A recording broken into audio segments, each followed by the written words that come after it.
Get the ultimate shave or your money back. Neon Night Edition available now.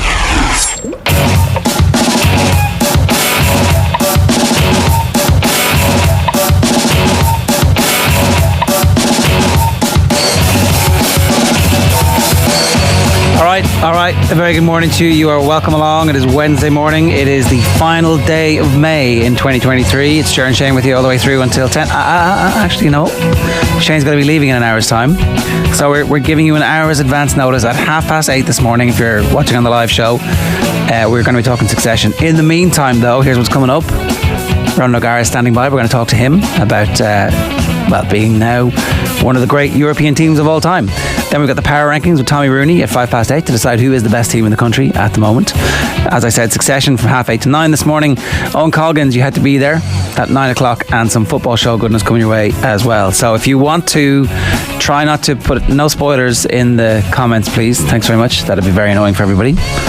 And Shane, you're leaving us in an hour's time because you couldn't do it. You couldn't get up to speed. Didn't do my homework. Dog ate it. I'm so close. I'm only 5 episodes out from catching up. What difference could 5 episodes possibly make to the last 5 episodes of a series? Yes, but I tell you what, I am excited to, once I fly through these 5 episodes, to watching back this Succession review and seeing what because once you gobble up a TV show, you want to consume everything there is about it. Yeah. So I'm looking forward to actually watching it back later.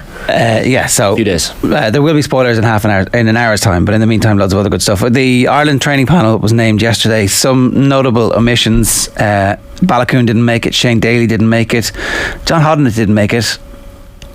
Which might be a little, Scott Penny didn't make it either. John Klein didn't make it. Larmer didn't make it, and Jeremy Lukeman didn't make it either. Anti-Munster bias? I don't think so. But I just what more does Hodnett need to do? They obviously don't currently like what he's giving them, or they feel like he needs to add something extra to his game for the way they want to play.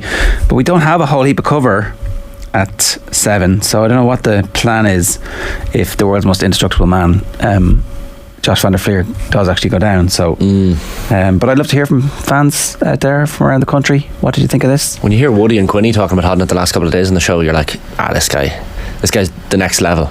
He's brilliant, and you just saw it even from his post-match interview. The passion rang loud. So you'd imagine he's not far off that squad, but he'd be so disappointed not to get 42. Exactly. So there's 42-man squad. 33 will go to the World Cup.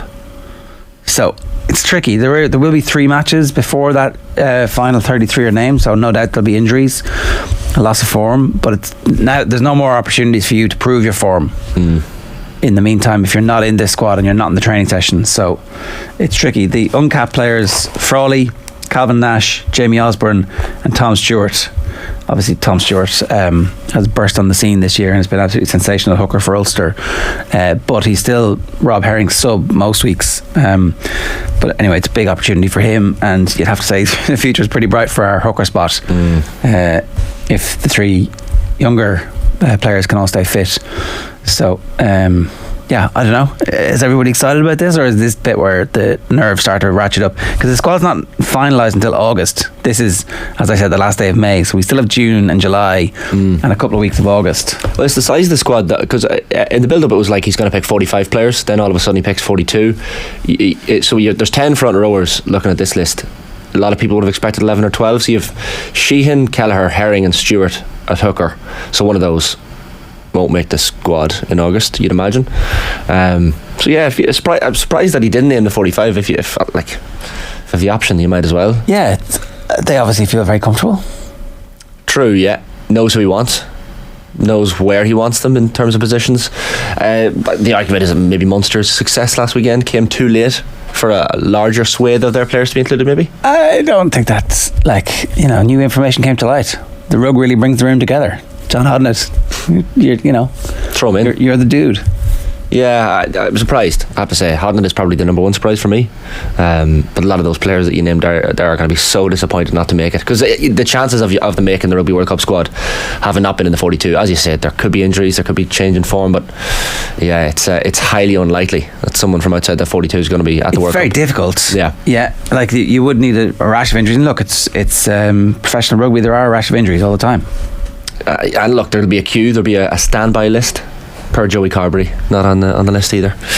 I kind of combing through the names yesterday. I'm like, go on, throw Joey's name in there. But no, it was always unlikely. But yeah, it's amazing. If you'd said 3 or 4 years ago Joey Carberry wouldn't be in this World Cup squad or wouldn't even be in the reckoning, you'd be like, nah, not a hope.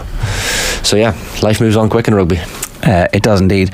Quick run through some of the back pages. João Felix straight out the door, so it's João Felix. See what they did there. Yeah, Pochettino doesn't want him. That's one of his first decisions. Novak Djokovic, wow, causing geopolitical tensions. Djokovic free to speak out despite Kosovo out. This is he will be allowed to speak at Wimbledon. Josh Tongue is going to play for England against Ireland in the cricket. Seems to be big news in the cricket world. Flynn hits out at Royal Chiefs after a decade of declines. As Bernard Flynn with plenty to say about the situation in Meath football. And no red wave as Farrell keeps to tried and trusted. So that's the no Munster bonus for winning, no Brucey bonus for winning that competition in the URC. Harry's not playing in Europe. This is Harry Kane. Will stay at Spurs and run down his contract for a year rather than join Bayern Munich if there is no option to leave. And maybe that's the right thing for him to do. You know, the payday, he'll just take all the money whenever Spurs have to sell him, and he won't sign a new deal, and he'll score another 30 goals next season in the league. Man United's the only option, isn't it? Surely. In the Premier League, that is, if he's going to stay, which that report will be. All right, 7:36. I'm delighted to say Ronan O'Gara is with us this morning. Ronan, good morning to you. Hi, Ger. Hi, Shane. Good morning. How are you? Great, yeah. All good, thank you. Yeah. You were back to work at the weekend. How did that feel? Yeah, fantastic. Yeah, we had a great atmosphere. A lot of guys, I suppose, who don't start in the shall we say, the cup final got game time. So it was an important game because even though there was nothing to play for, there was everything to play for, because luckily we qualified in the top 2 for the top 14, which is obviously huge over here. So Saturday week we go to San Sebastian for a semi-final against either Lyon or Bordeaux. So there was obviously positions up for grabs after the final, and Stafford's A made changes as well, but we had a hard week partying, so the whole group did. So we were probably a little bit sluggish, but the attitude was fantastic. So 16,000 people, 80th time a sellout. So ground was hopping. Sunday night, 9 o'clock, the worst time possible for a game, but Monday was a bank holiday over here. So it ended up being a bit of a late night for everyone again, you know. Right, so the celebrations rolled on, as well they should, because that's the important bit. I know there used to be a situation where the end of the season was the European Cup and everybody kind of dispersed, and it definitely would feel maybe a little bit better if that was still the case, but obviously in France it's not. That's why finishing in the top 2 is really important. It meant that you did actually get to properly enjoy the moment and revel in it. Yeah, well, we did it last year obviously as well, you know, but then you're going to Toulouse away for a quarter final, and without a week's rest. So it is a bit of a game changer in the fact that you're in really control of your planning, you know. So now what's ahead of us is hopefully 80 minutes and then another 80 minutes, and it's incredibly exciting because obviously after 12 minutes of the final things weren't looking good, and you know, I mean, obviously the margins are very small, but the difference between getting over the line and being, I suppose, etched in history is very, very different to being a finalist. Yeah. Etched in history though, like one of the literally all-time greatest European rugby teams. That's now, nobody can ever take that away from the group. Has that sunk in to everybody, to you? No, not at all. No, I think because no matter, I think how experienced or how in control of your emotions you are on game day, when you watch the video it's completely different, you know. And we reviewed it with the team, and we were so average, you know, so average in our performance. It was crazy, you know. Where we excelled, obviously, was probably in resilience and character and team spirit and willingness to fight. But in terms of execution, accuracy, executing plays, we were way off where we wanted to be, because that wasn't the plan going into the game, you know. What's going through your head running with that Leinster start? Because you're always calm on the sideline. Quinny even said that when he went over to one of your La Rochelle matches this season. Is your blood boiling inside, or are you still remaining calm despite the Leinster start? No point your blood boiling. I think what you want to try and do is that, as good a first play as Leinster's was, it's still probably 2-on-2 with if you have your time back again, I think Carbarlo takes Jack Conan and Raymond Rood slips onto Dan Sheehan. Dan Sheehan has the pace of a winger, that's for sure. But we made it a 2-on-1. Yeah, Leinster deserved to rip us apart with a brilliant special, shall we call it. But to score a try was probably, from my point of view, very, very soft and very disappointing. And then the second try, it starts with probably a miscommunication from Leinster's point of view. I think they're trying to play Henshaw. They play low. He's running into two defenders, but we were weak enough in the tackle. They get quick ball. They were coming around the corner. Then on the third play, they I think pick out that Raymond Rule watches the man, as opposed to if he watches the ball, the intercept. Keenan gets through the hole, recycle the ball, and Jimmy O'Brien scores in the right hand corner. It's 3 lightning quick ball, as they call it in the Crusaders, LQB, and they score. But we got to defend better than that. And then the third try is obviously we're attacking. They're defending like dogs. They've been obviously flying in at ruck time all day, and they win a penalty at ruck time from their outstanding defence. Gibson Park plays quickly. We, I think, adhere to the law really well, but Carbarlo is binned, and we probably have 4 defenders against 1 attacker down the short sides, and Gibson Park picks out a peach of a pass but poor defence, and they score in the corner 17-0, But as I said to the boys, the only good thing in the boxes, the only good thing is that we still have 68 minutes left in this game, So you weren't obviously panicked at all. There didn't seem to be any panic from the players. Somebody said in the aftermath, I can't remember who, but in the build-up, they were saying, "Oh, look, if we're 20-0 down, we're gonna under the post, just be calm."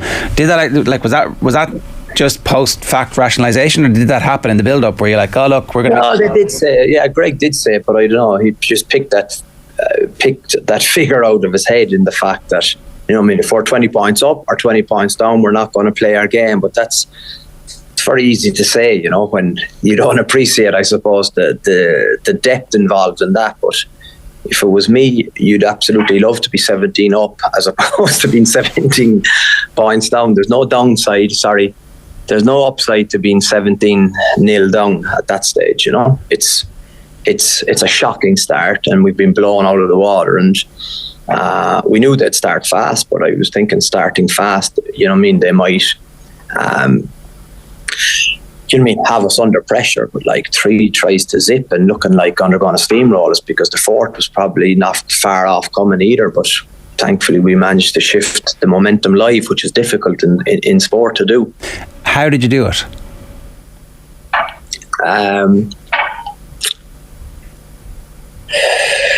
I think what we did was we managed to get a try with 14 men, which I think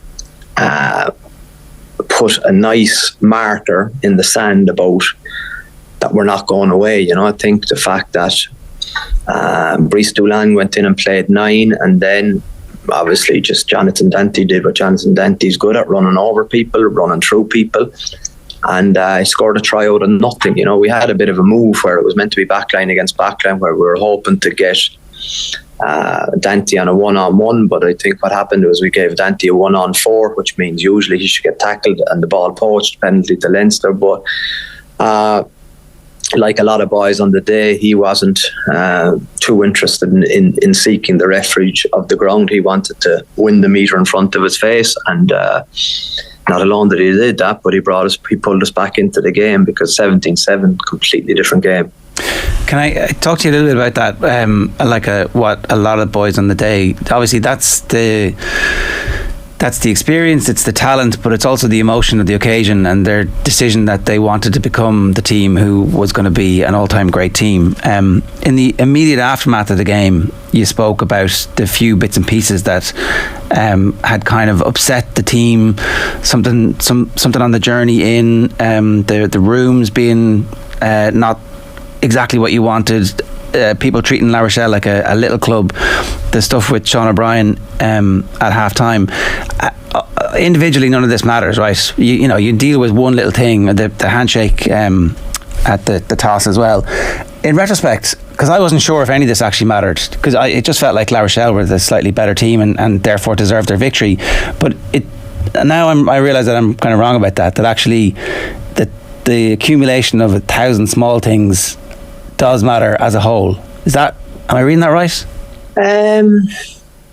No, I just think that people who are involved in at the top end of the game, they understand that these things happen, but like a lot of it is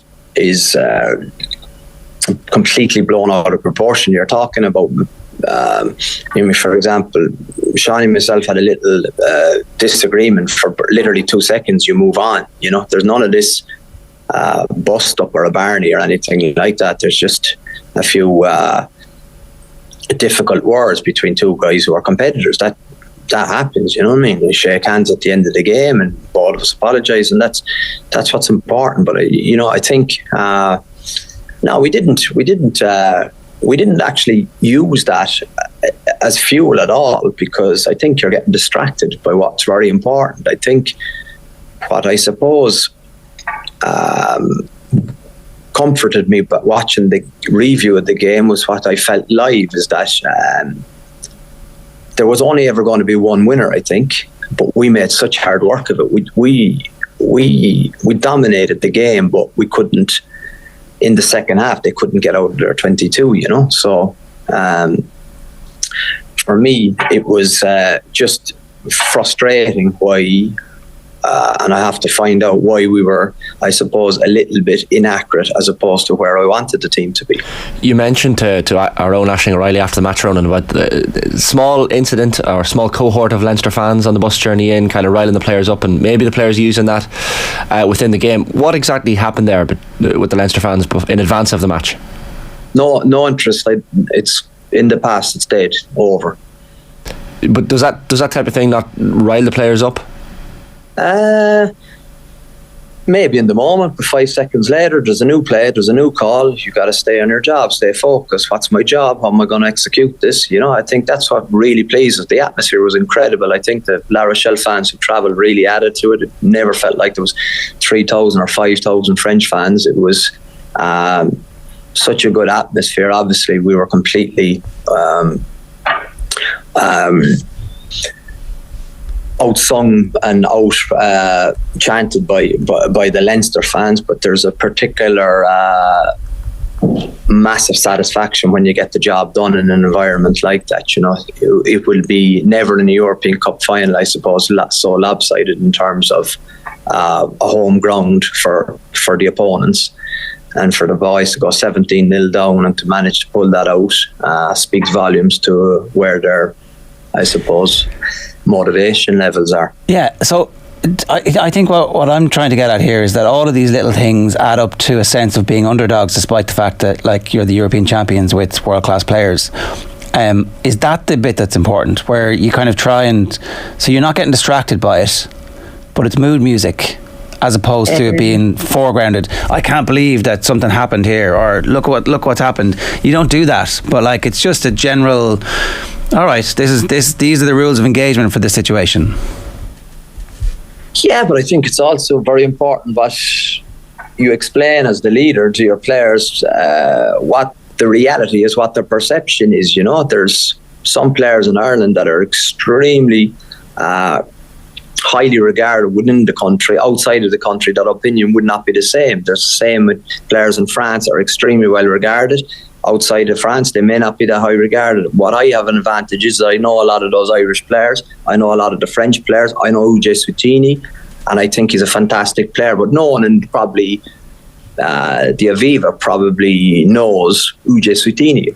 I'm sorry, that's wrong to say. They know, but I don't think they understand how good this player is, because I coach him every day. I see him every day in the training pitch. I see what he can do. I can see with Dante. I can see with Astoy. I can see with Doolan. I can see with Rule. I can see with Antonio. I can see with Skelton. I can see with Wardy. I can see with Bugaret. I felt we had the ingredients to do something. I told the boys in the build-up to the game, I don't expect a close game.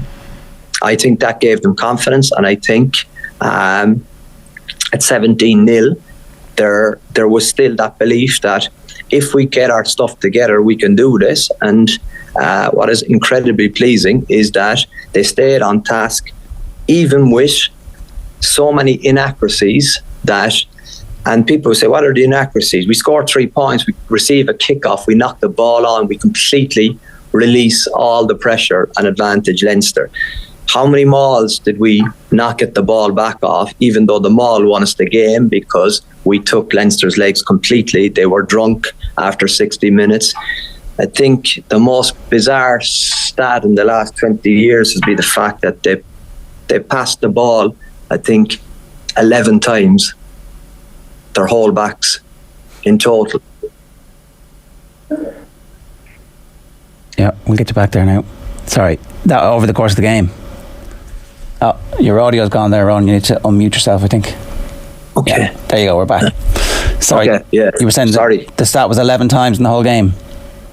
Yeah, so like Leinster didn't play anywhere near Leinster's game, which means the pressure they were under, they couldn't get out of their 22. They couldn't exit, and then we were launching attack after attack after attack. So, we have to look at ourselves to kind of go, well, why aren't we converting more of these promising attack situations? But I think also you have to understand we're playing against a cracking team, and we also had to start 17-0 down. But the goal for our next final will be, and the next final for us as a semi-final will be, to start the game at 0-0, as opposed to giving a team a huge lead. That would help. That would definitely help.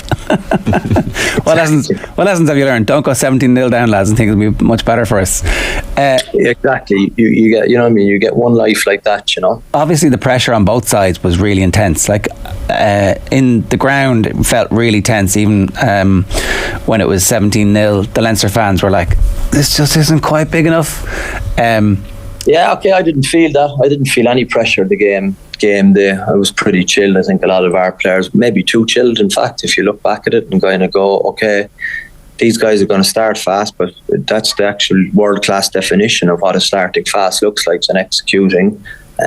So, there's good messages for us to take from that, that's for sure. The motivation.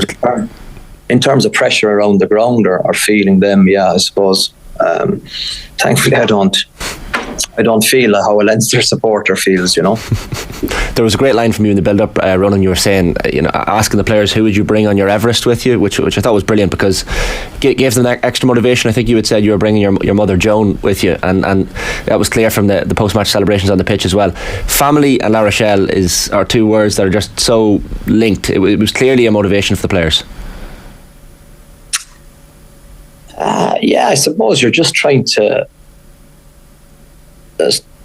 tell a story or set a scene where you're going into the Lions' Den. They're all going to be against you, and I think that's where good players become great. I always said it to the boys in Thomond Park. I said, it's easy to play well here, boys, but when you go to France or when you go to London or where you go to the Millennium Stadium, when you go to South Africa, when you go to New Zealand, what you do in away ground defines you.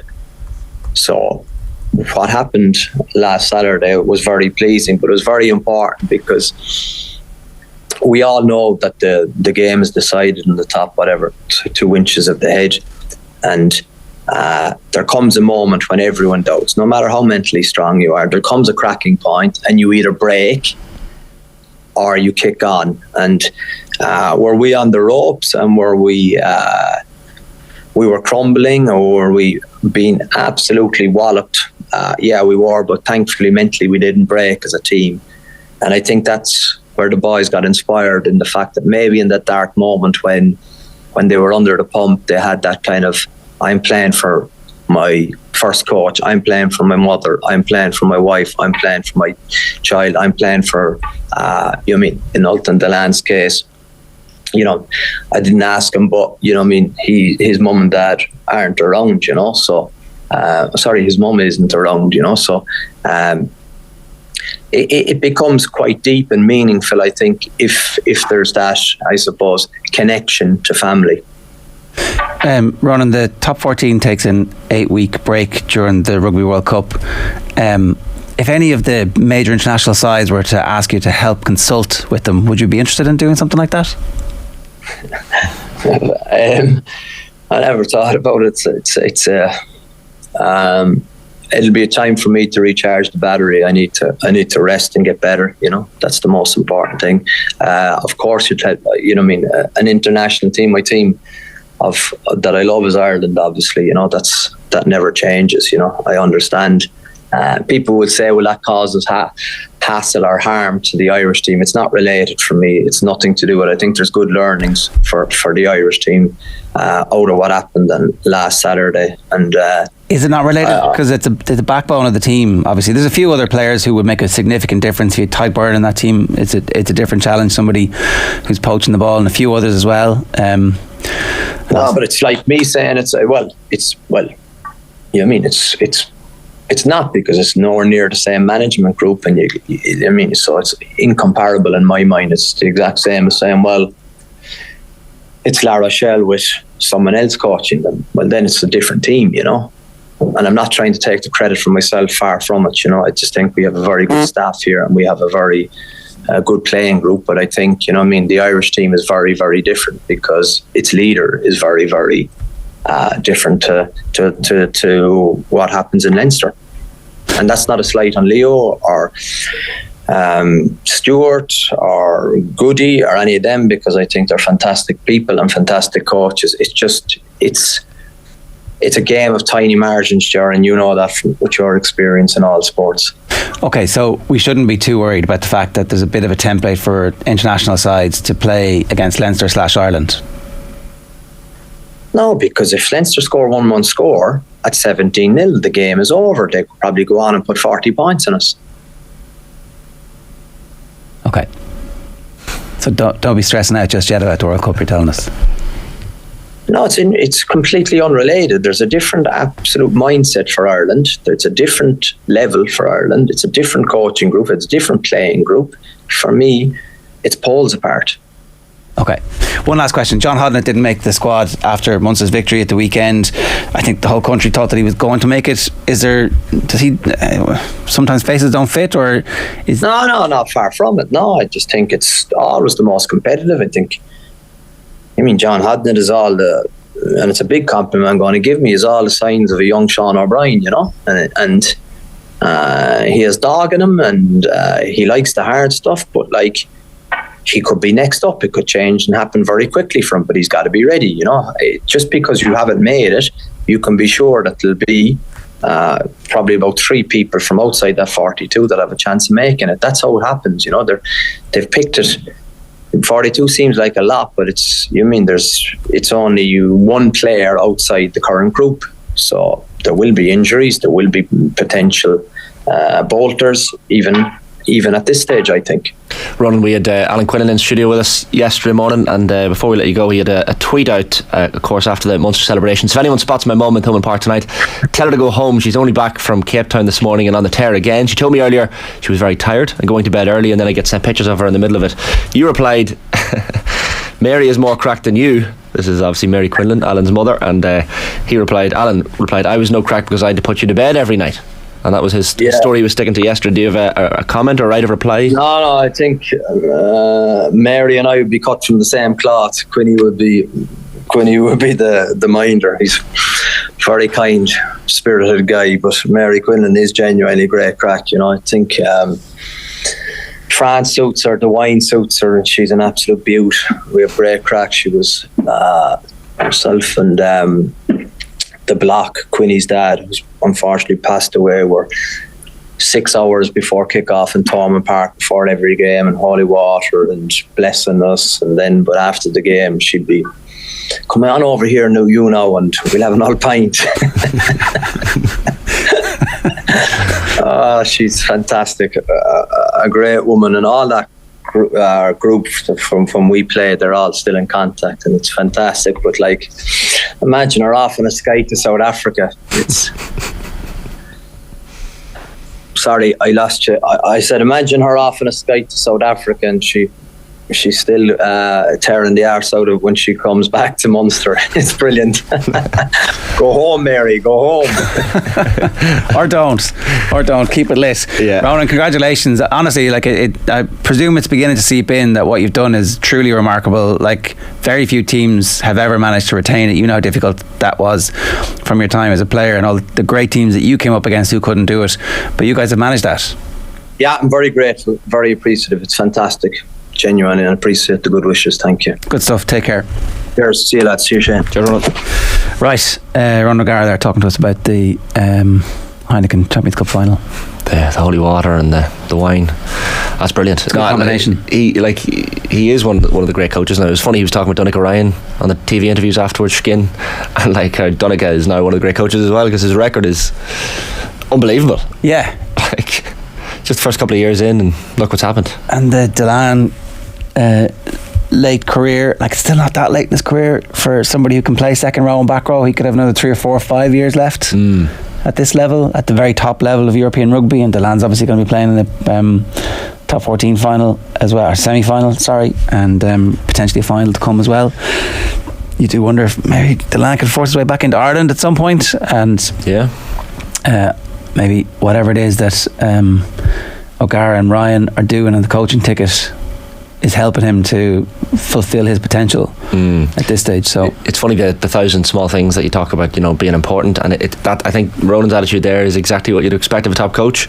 It's huge before the match and getting the players built up, but then as soon as the game's over, that didn't matter. That doesn't matter. Play it down, because that's coaching. You get the players up before the match. Even the toss up, as you mentioned, with Aldred and James Ryan, and the eyeballing, like, that was clearly something that Aldred used. Maybe not at the start of the match, because the start wasn't great from La Rochelle's perspective, but they probably utilised it. That's why it didn't all seem to make that much sense at the time, and so didn't feel it was important. But maybe it is just about creating the feeling, as opposed to, you know, so the details are actually less important. Whatever it is doesn't really matter. And afterwards, people bring them out and they're like, "Oh, well, that's not true, and that didn't happen, or it happened slightly differently, or this was," and it's like you're kind of missing the point when you start to be forensic about this stuff. That it's about the culture of, well, a load of stuff is going against us here. Yeah, it's just they disrespected us. We can stand and fight, or we can go home. Yeah.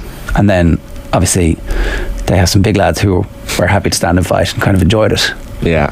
No, I agree. And play great rugby, obviously. It's not just the size, it's the incredible talent that the big men have, and their ability to spot when it's on and when it's not. A reminder, OTB AM with Gillette Labs. Get the ultimate shave or your money back. Neon Night Edition is available now. You can give us your views on what Ronan was saying. Loads of comments coming through about that. Tonight, Roma plays Sevilla in the Europa League final. Another opportunity for Jose Mourinho to win a massive trophy. And I like this. So they finished, we were just looking at it before, they finished 6th in Serie A and aren't in the Champions League next season, but would be, of course, if this happens. All week long, Jose Mourinho's been talking about all of the other clubs in European football. As you know, he's talked about Spurs and how they fired him before he had the chance to win a trophy. So screw Spurs. You know, Spurs gonna be Spursy, aren't they? Mr. Levy. But then he was asked about Real Madrid, and is this a similar situation to when you won the Champions League with Inter? And he was like, oh, well, when I won the Champions League with Inter, although I didn't have a contract, the deal was already done for me to go to Real Madrid, so I knew I was leaving. Right now, I don't have a contract with another club. I don't have another it's just all about Roma. But I love Madrid. I love the president at Madrid. Everybody knows how I feel about Madrid. It's like, wow, Carlo Ancelotti's like, yeah, Jose, really? Is this how you... it's like... Backstabbing.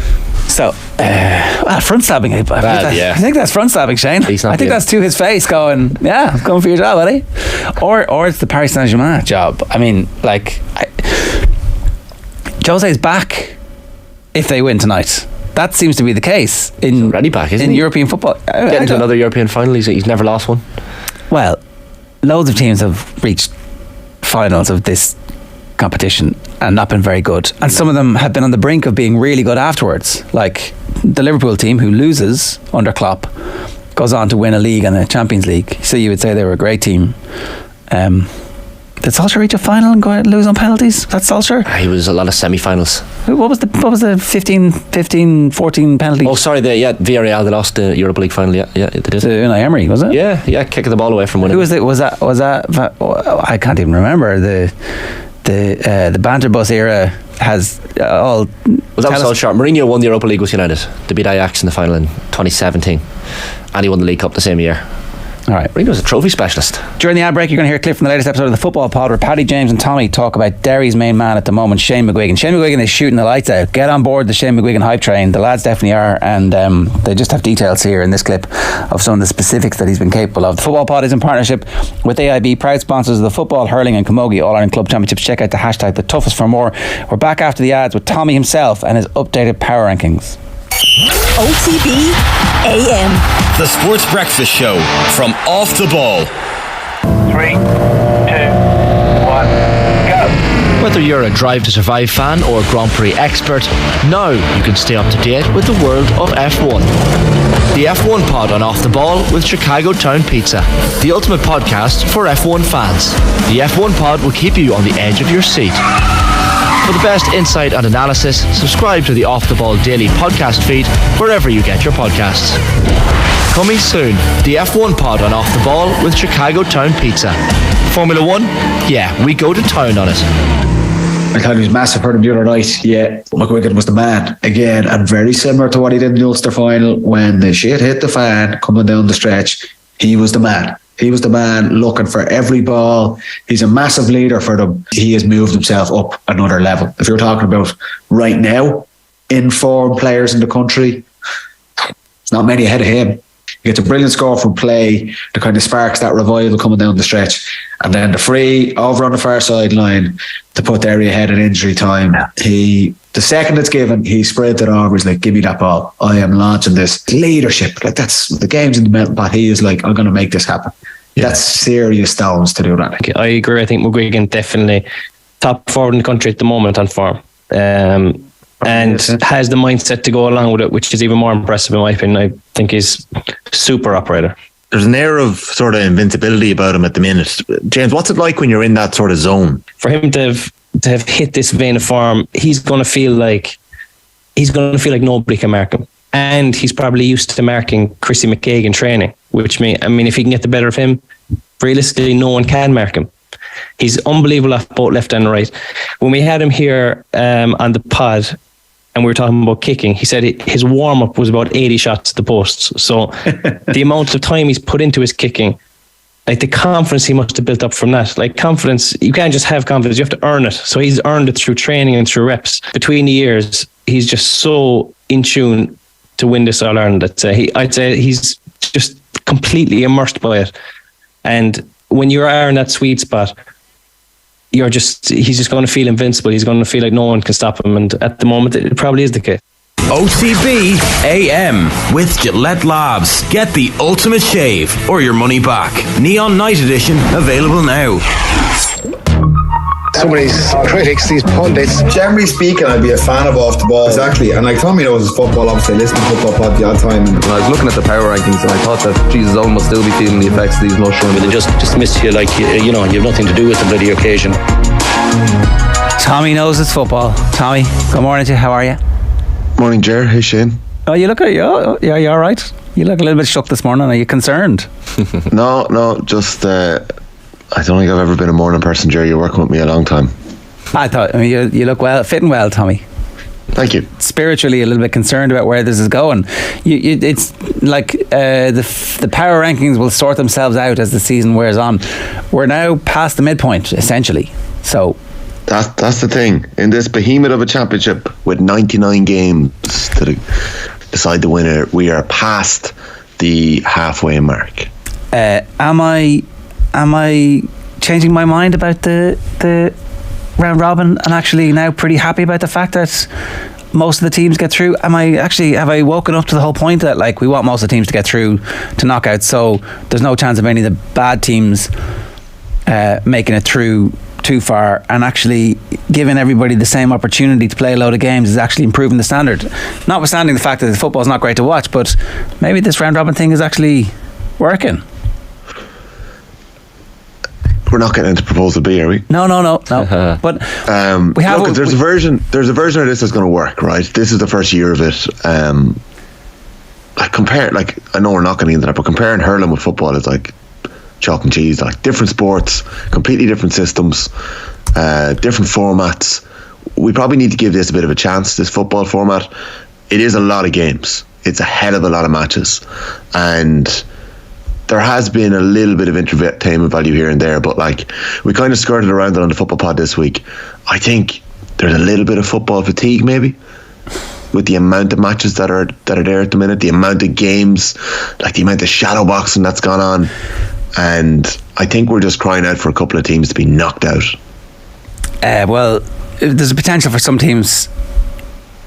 Not really, Ger. There is not really, Ger. No, there's not. No, but I don't want Tyrone to go out at this stage. I want Tyrone to have a do or die game in a preliminary quarter final, and then we see what they're made of.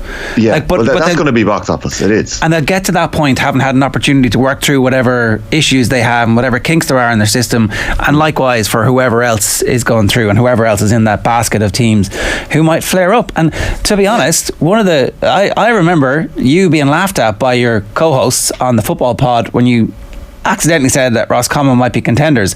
This week the two lads were talking themselves into it. Oh yeah. Had the James declared tables turn. The All-Ireland champions are coming from Connacht, and even Paddy, he's like, actually, are they? Previously it was like Roscommon aren't going to win the All-Ireland. That was a direct quote. Paddy's Roscommon U-turn has been amazing. Spectacular. But he's had to have that U-turn because Davy Burke, Mark McHugh and Jerry McGowan, didn't mention Jerry McGowan on the pod this week, but Jerry McGowan worked with Clare. He's a Sligo man, worked at Turles Strand.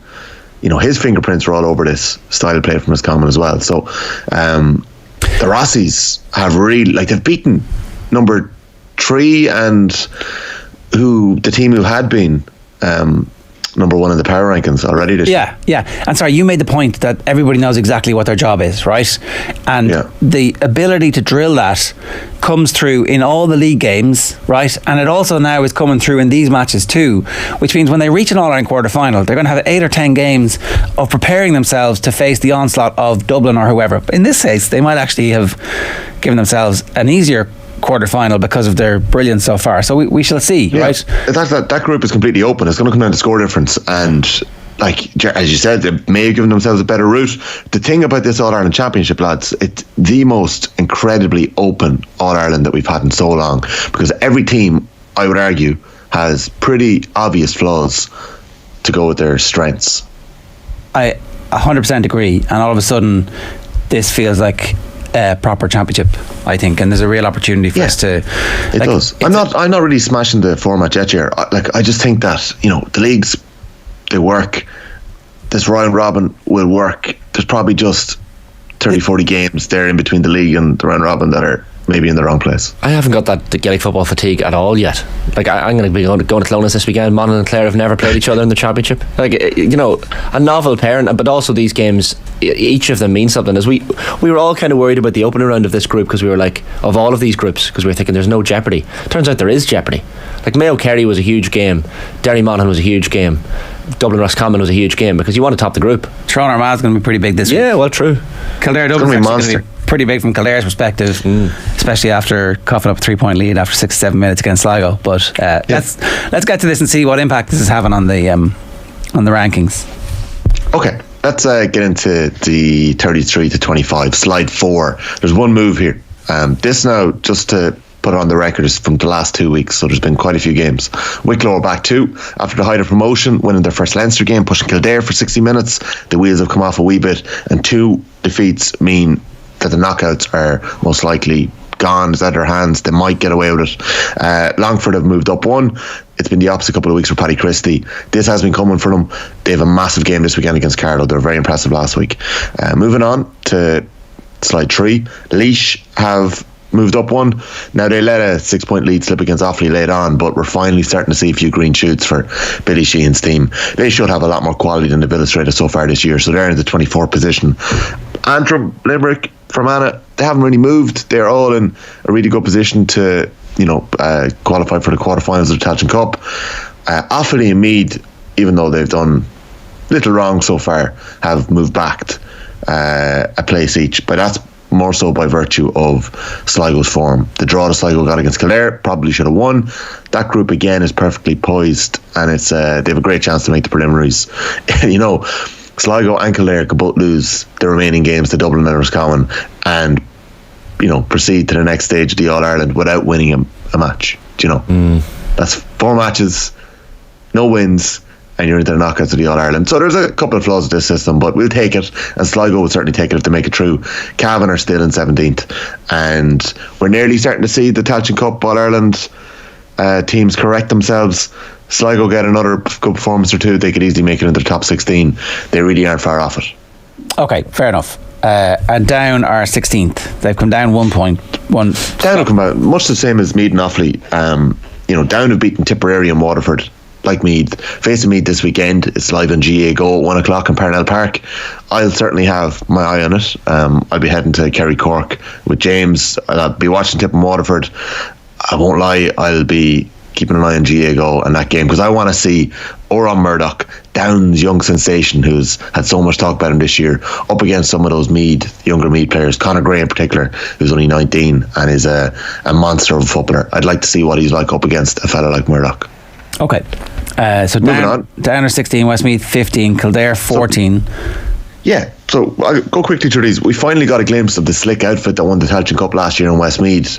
They played really smart stuff against Armagh. They strangled the life out of that game at times. They were leading from the 14th minute to the 67th until Turbot got that goal. I'm not going to call it lucky, because Armagh have made a habit of doing that, and I don't know why they do anything else other than land poor shots into the square. Andrew Murnan really smartly flicked it into Turbot's path.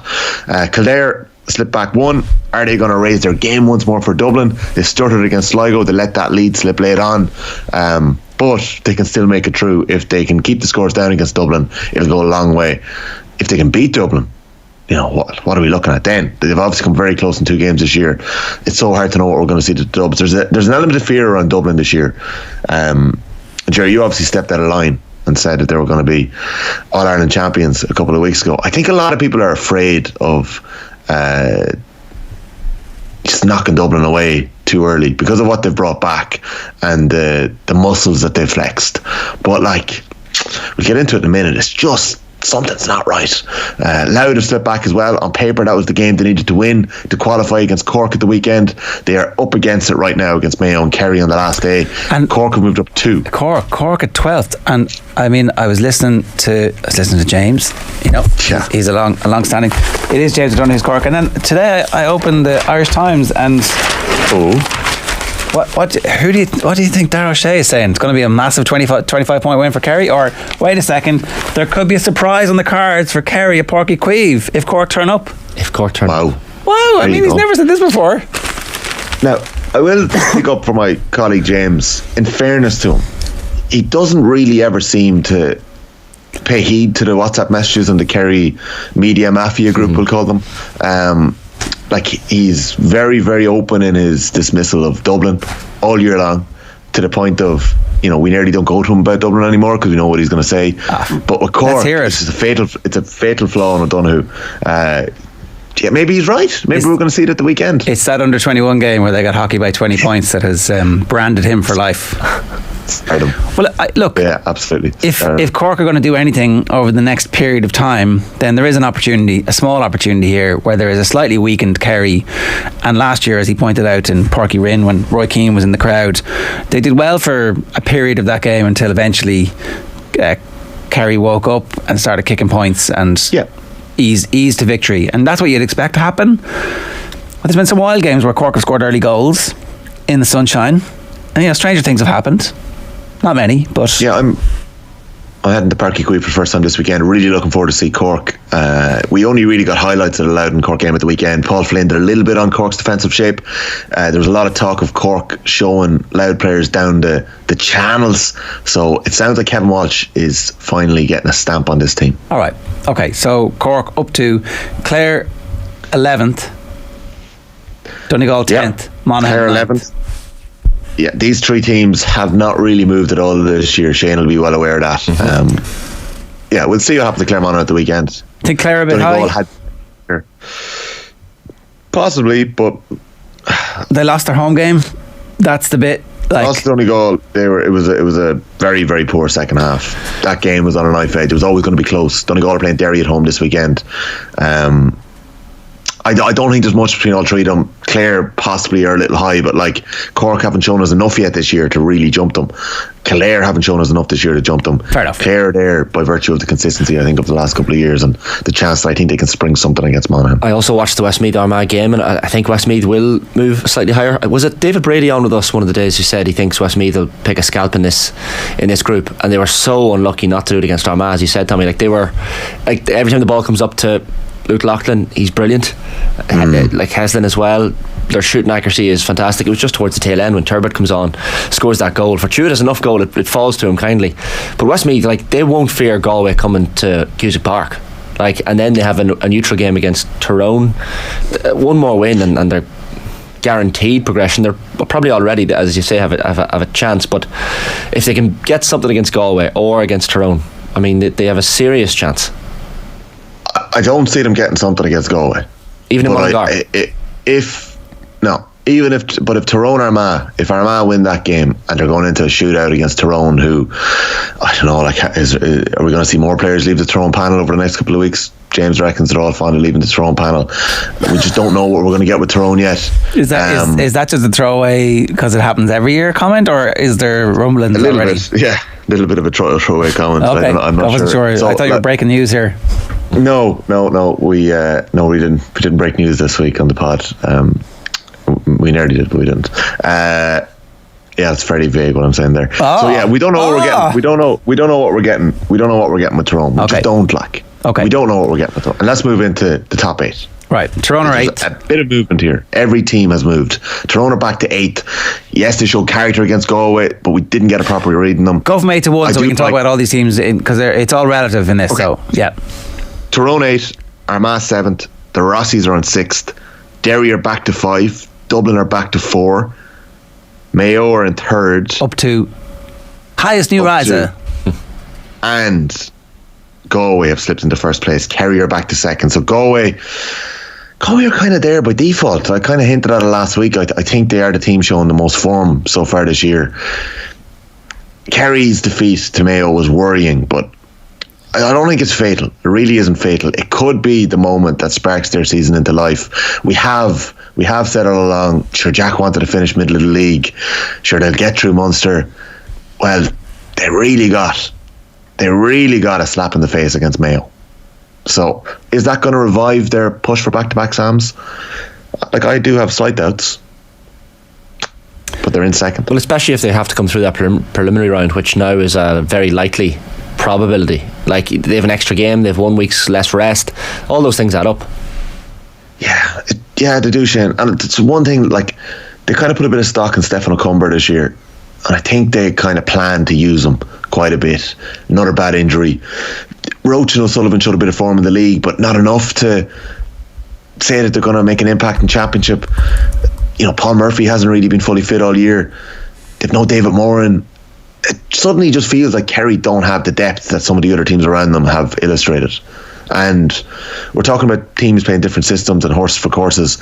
It was mentioned on the pod this week, Kerry and Mayo are the 2 teams that play the same way, regardless of who they're playing against. And that, funnily enough, might work against both of them. Was it Colin Boyle saying on the evening show recently, talking about David Moran's absence and the impact that might be having, not just from a midfield perspective, but also in the Kerry squad as well? Like, yeah, a bit of presence. Yeah, you sometimes you don't appreciate players like that until they're gone. Like Moran, in a funny way, used to nearly get blamed for kind of big Kerry moments or mistakes, or, you know, maybe taking shots late on against Cork in 2020, but he was trying to pull that game out of the bag. they certainly missed a presence and an aggression. That was the bit that really got me, and it's kind of what's got me with Dublin a bit as well.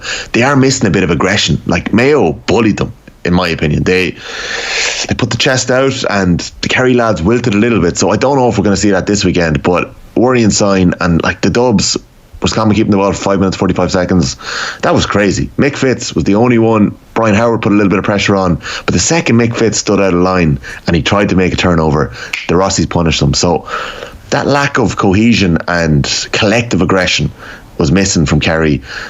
They obviously still have David Clifford and Paulie. We're not seeing Sean O'Shea's form, but I don't know, lads. I just Galway, to me, I'm really impressed by them. I kind of feel bad putting them in the first place already in the year. It's very early.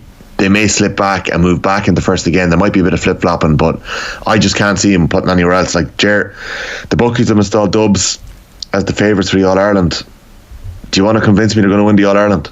I'm wavering a little bit. I'm looking back now at their games in Croke Park. Ger Rowan back. Kildare in the league. Derry in the league with just the 8 points. Like, the 4 goals, fair enough, but like not kicking 15 to 18 points a game. Can you turn that on? Can a switch be flicked to attacking shape? I'm not sure. 1-11 in Croke Park against Roscommon, and Kildare in the championship and in the league managed to. And so, what happens when they come up against like your top 3 teams here? I do think Roscommon could knock somebody off really big in a big game, like one of our top tier teams. And you don't want to be going through the preliminary quarterfinals because you pick up 2 injuries in that, and then your team for the quarterfinals. What would Dublin have been like if they had Mannion and Colm, but they didn't have them because they were injured? Like, that's what happens. You pick up injuries. Yeah. Well, that's it. And like, McCaffrey's out at the minute. Kilkenny went off with a shoulder problem at the weekend. Davy Byrne is out. We haven't seen Merchant in a while. Mick Fitz is just back last weekend. Like, you can bring back Cluxton, Mannion, McCaffrey, but we are starting to see chinks in the armour. And the only thing I'll say, Ger, to what you've said, every team around them, the other big teams, all have issues and all have problems. It's a tricky year to call it. It's not an easy year to do the power rankings. Actually, that's why it's a good championship, because I think Monaghan could really cause somebody trouble if they get on a bit of a roll and win a preliminary and come up against a side in the quarter-final who are slightly weakened. Like, would Monaghan fear Mayo in an All-Ireland quarter-final? I don't think so. I don't think they would at all. I think they'd be licking their chops going, all right, you're going to be the favourites going into Croke Park. You always deal really well with that, lads, don't you? Yeah. But James kind of said this week on the pod that one of the best things that he's starting to appreciate with the new format is the opportunity it's given to younger managers to learn. And I think Vinnie Corey was the best example of that at the weekend. Like, Monaghan learned their lesson in the beating they got against Derry a couple of weeks ago. They made changes. Shane, I heard you say that McManus had a knock at the weekend. Maybe he did, but they brought him off the bench. Like, I don't think you bring McManus off the bench. Are you sure, I think Shane? Conor McManus. That's the word and Jack that I heard. And I'm not going to say he was dropped, Shane, but I'm going to say horse for courses. Other players were chosen to start ahead of him. Yeah, I think it was a right decision in the end to not play McCarron or McManus. Like 100%. You had Shane Carey, Ryan McInnesby back from Australia, by the way, since that last Derry game. So he's come back in and added pace, and he's a former All-Star, I think, as well. And Carl O'Connell at 35, 36, running the show for Monaghan as well. I think any of those teams you've named in your top 9, and I'm including Monaghan in that, can beat any one of the others in the top 9 in a big game. Like, if Roscommon play Kerry or Monaghan play Galway, any of these teams fancy each other. I think that's fair, lads. And like, Derry are in 5th. The one thing I'll say about Derry is if there was a player power rankings, and something we might do after the round robin, Shane McGuigan is number 1 at the minute. Like, we heard that clip before the break there. Yeah. He's doing everything, like, and I know they have a great base in Glass and Rogers and other players playing well like McCaig, but Shane McGuigan, they're giving him the ball and he's looking for the ball, and when things aren't going well in midfield, he's slipping out, and he's just inspirational at the minute, in unbelievable form. So I think this week, Tommy, I do agree with you about Galway. In fairness, they have a style of play, again, a bit like Roscommon. Everybody understands what their role is supposed to be. They have the experience from last season. They have the coaching tickets. They have the strength and depth, and they have players in form. And that would be, I think, reason for them to be number 1 at the moment. The questions you have about Kerry, seem to be a little bit around attitude, but also seem to be around some strength and depth and form, and that's fair enough. With Dublin, what are they trying to do from an attacking perspective? How do Dublin think that they're going to win these games at the moment? Yeah, it's a good question, Ger. The players are certainly there. Cormac Costello, in my opinion, was the one who kind of brought it last weekend. Con again is kind of seems like he's hemming and hawing when he gets the ball. The word I'd use is aggression in attack and aggression in defence, and it's a really undervalued skill to be able to bring aggression in a really controlled way, and Dublin were able to do that for so long. They used to play on the edge always throughout that 5 in a row, and sometimes if your timing's slightly off, that aggression can come out in the wrong way. Or like, just look at the way Kieran Lennon won that ball for Roscommon at the weekend and swung a ball over his shoulder for a point a couple of minutes in. He's attacking the ball. The Dubs seem a little tentative at the minute, and yes, it can be switched on, Ger, absolutely. And I think when there isn't really an insanely standout team, I don't think we're seeing teams like we saw with Dublin and Mayo in 2017, or even the Kerry side around that time were an incredibly good team. But I don't think we're seeing teams like that yet. I don't think these teams have hit their peak. So I think, yes, teams can switch it on. It's nearly like a club championship that's incredibly open at the minute. They all have flaws and they all have serious strengths. And do you know what it might be? It might be a player like McGuigan that inspires the team to an All-Ireland this year. We might be looking back and saying that's why they won it. And sorry, but also the Rossies are taking serious heat for that, for especially and particularly that 6 minutes of possession before half time, and Kieran Murtagh scores the point at the end of it. Is it not on the Dubs to go get the ball off them? It is. It is. That's where I am in it. Like, I would have serious respect for what they did, and it was impressive. Now, anyone who's played football with me would know that that's probably been to my detriment. I wouldn't be that type of footballer to retain possession and slow it down. Send it along! I'd be a bit of a purist. Jesus Christ, I was free inside, send it along! That kind exactly. of stuff. Yeah. If I have a gym session, I'm going out into the pitch with a bag of balls beforehand and after it. Like that, I just love playing football. So I can understand what was coming out of James Donoghue at the weekend when he said, we can't be celebrating this. And he said, tiki-taka Roscommon, Xavi and Iniesta, tipping the ball back and forth. So, but like, that is the game. That is the game we're playing. And Roscommon, now, I will say one thing to what James said. James said it's only going to get you so far. And what we saw was Galway are better at doing it than Roscommon. They're a lot further ahead than Roscommon at this. But Roscommon, as Ger said, are going to do damage in this championship again this year. They are. And but put some respect on the Rossies. Put some respect on them. Fair enough. The base that Galway are coming off is much higher than the base. Like, Roscommon have closed the gap way quicker than anybody could have possibly foreseen. We now think that they would have a chance in any game against any of the big teams in Croke Park in All-Ireland quarter-final day, and that we think that's where they're headed at this stage. That's top 8 in the country, like, on form, having had the circuitous route of this round robin, Super Sweet 16, whatever you want to call it. I think that's an incredible, like, he's Manager of the Year candidate as it stands. If you're having your Manager of the Year candidates at the moment, you'd have to have him and I guess maybe Mayo and Galway at the moment. But that's the thing. Yeah, well, do we say Management of the Year, or do we say Management Ticket of the Year? Yeah, coaching team. It probably is the latter. Like you mentioned, you talk about Vinnie Corey making learnings. Like Davy Burke will have learnings from that Roscommon defeat to Galway. Like you said, Galway are better at keeping the ball than Roscommon. 100% they are. But Roscommon won't set up the same.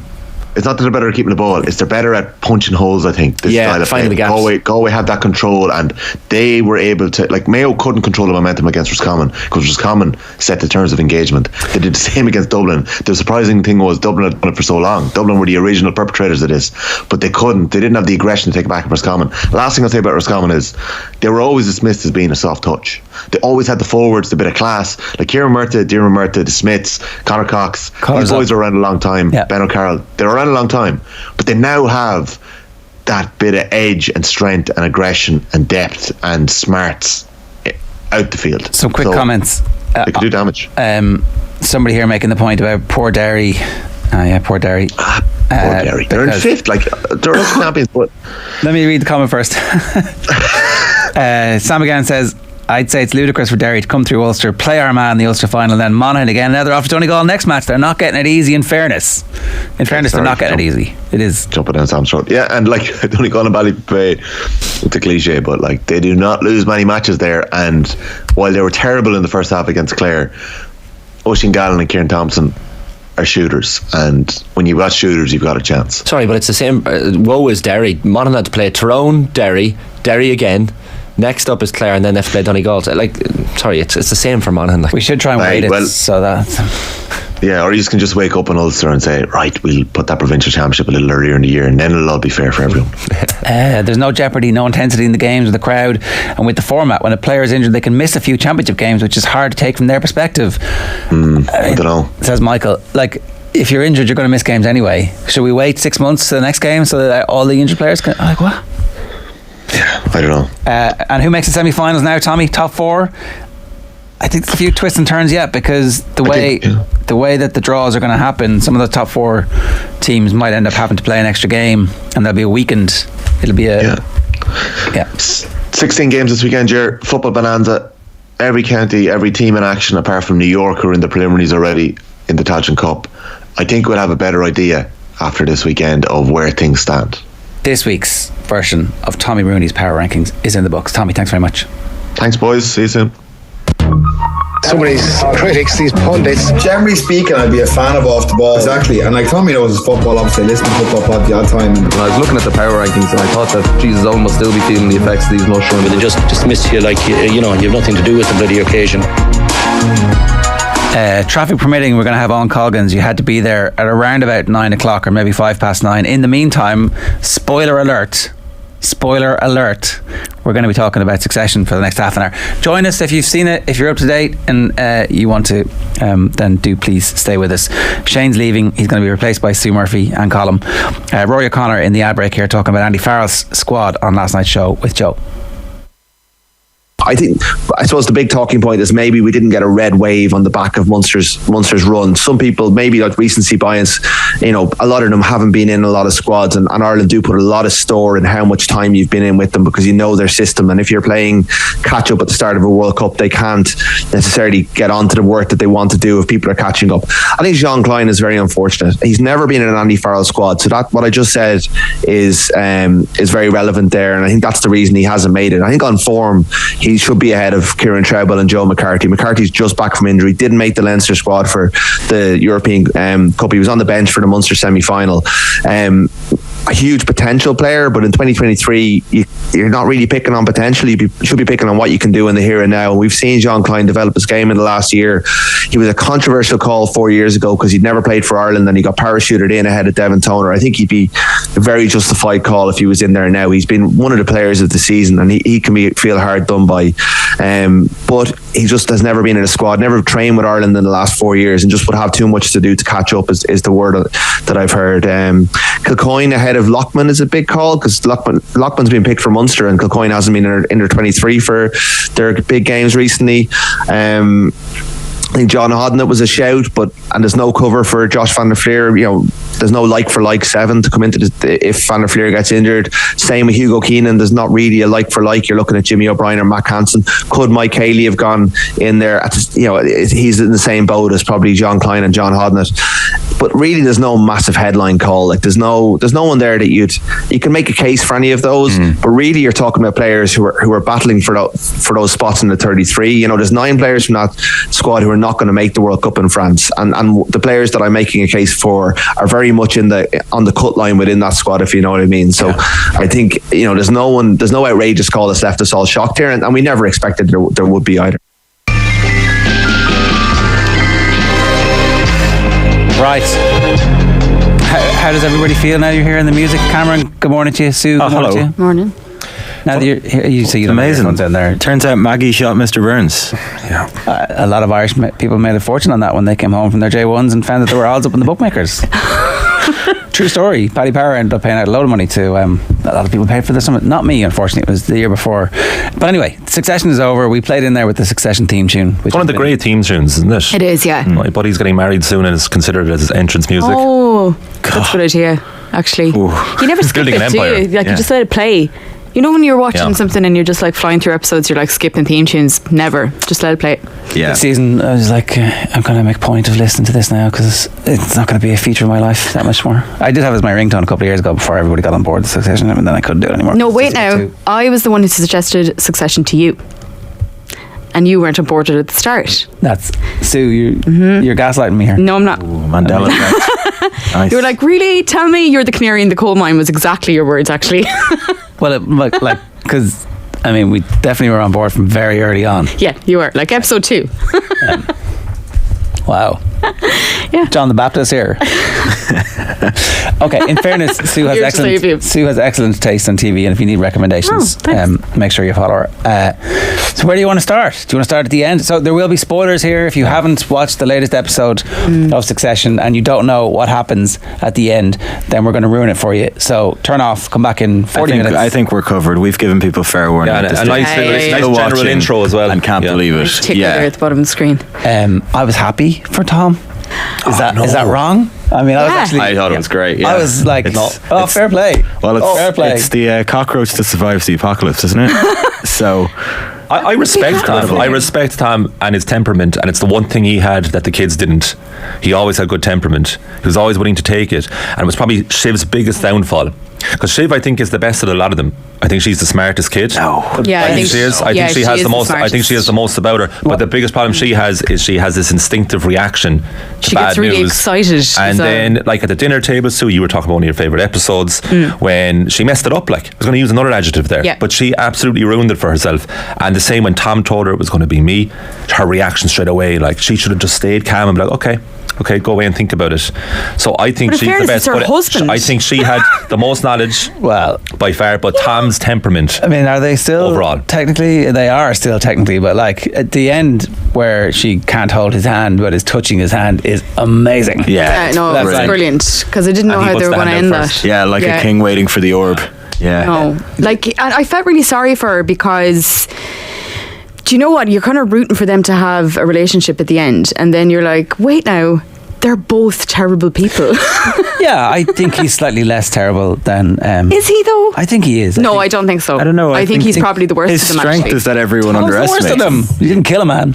He's now the CEO of the company. Kendall did. He didn't kill a man. Well, he covered up. Well, he did. Yeah, he did. Sorry, he would be guilty of manslaughter if they were ever. Yeah, manslaughter. Yeah, he didn't kill a man. He did. He did kill a man. No, he did. I would say he should have done prison time for it, but I don't think he killed him. Okay, fair enough. Okay, but he didn't. It's his fault that he's dead. Yeah. Therefore, exclusively his fault. I don't think Guy isn't dead. His fault. For Kendall. Like he tried to of course, save him. he made him get in the car. He tried to save him. Drunk. But that was after he was in the water. They were both he solicited out him of to it. go drunkenly and drugged up by drugs, and is therefore, he would be complicit in his death. I think His covering up of it is where he's most guilty for me. Well, he's also. That wasn't his fault. That was his dad. I don't think. No, he went back to the wedding and was like, "I'm going to change clothes and go back as if nothing happened." Yeah, I was like, wow, that's a kind of shock reaction. I don't think he would have been able to cover it up without his dad. No, sorry, his dad's also complicit. He's also an accomplice in the cover-up of the manslaughter of this murder. Poor young boy. Well, there was no malice aforethought, so I suppose technically it wouldn't be murder. But, let's just power rank them here in terms of their worstness. Yeah. Right? Yeah. Tom. Okay, Tom's number one. Yeah, Tom is the worst. No. Because they're all part of the family, right? So they've been living with this for their entire lives, and it's kind of their game. How, who's going to come out on top. But Tom actually goes in there to become the best. He marries into the family. He wants to take over the company. He is so sinister. He's a really, really sinister character. Tom is the Polonius character here. He's just being underestimated. He's there because he's useless. That's being kind to him. That's why he's put in at the end, because he's head of this puppet government now. He's the Philippe Pétain of Waystar Royco. He never defends his wife. He's on the plane with Logan when he dies, and he's immediately trying to put himself in the forefront of this. Totally. Screws his marriage because he wants, and there's that scene where he tells Shiv what he wants for the first time. I like money. I want to be head of this company. I like nice He things. knows what he's doing. He's been playing the game for the entire season. Defends his wife. She's awful to him. Horrendous to him. Yeah, but he She's knew what he was abusive getting towards into. him, like. But he knew what he was getting into. He Why would he knew what he was defend her? getting into, and then she lived down to all of his worst expectations. I think. Yeah. Okay, so you have Tom as number one. Who Cameron do you have Uh, As the worst? Yeah. I think it's got to be Logan. Obviously Logan. Sorry. Yeah, Logan, Logan's off the no table humanity. here. Yeah. Right. Okay, in terms of the most evil things done throughout the series, or just general? Look, no, you're bringing criteria and logic Okay, and right. reason. That's like clearly What's not your allowed. gut feeling? I would say personally, and this is a complete outlier, I think Uncle Ewan is probably the second most evil character in the whole series. Whoa. Greg's granddad, because he constantly goes on about how he hates having this rich money, yet he's perfectly willing to lap it up when Logan offers it to him. He makes Greg feel like shit the entire way through the series because he's taken the bank.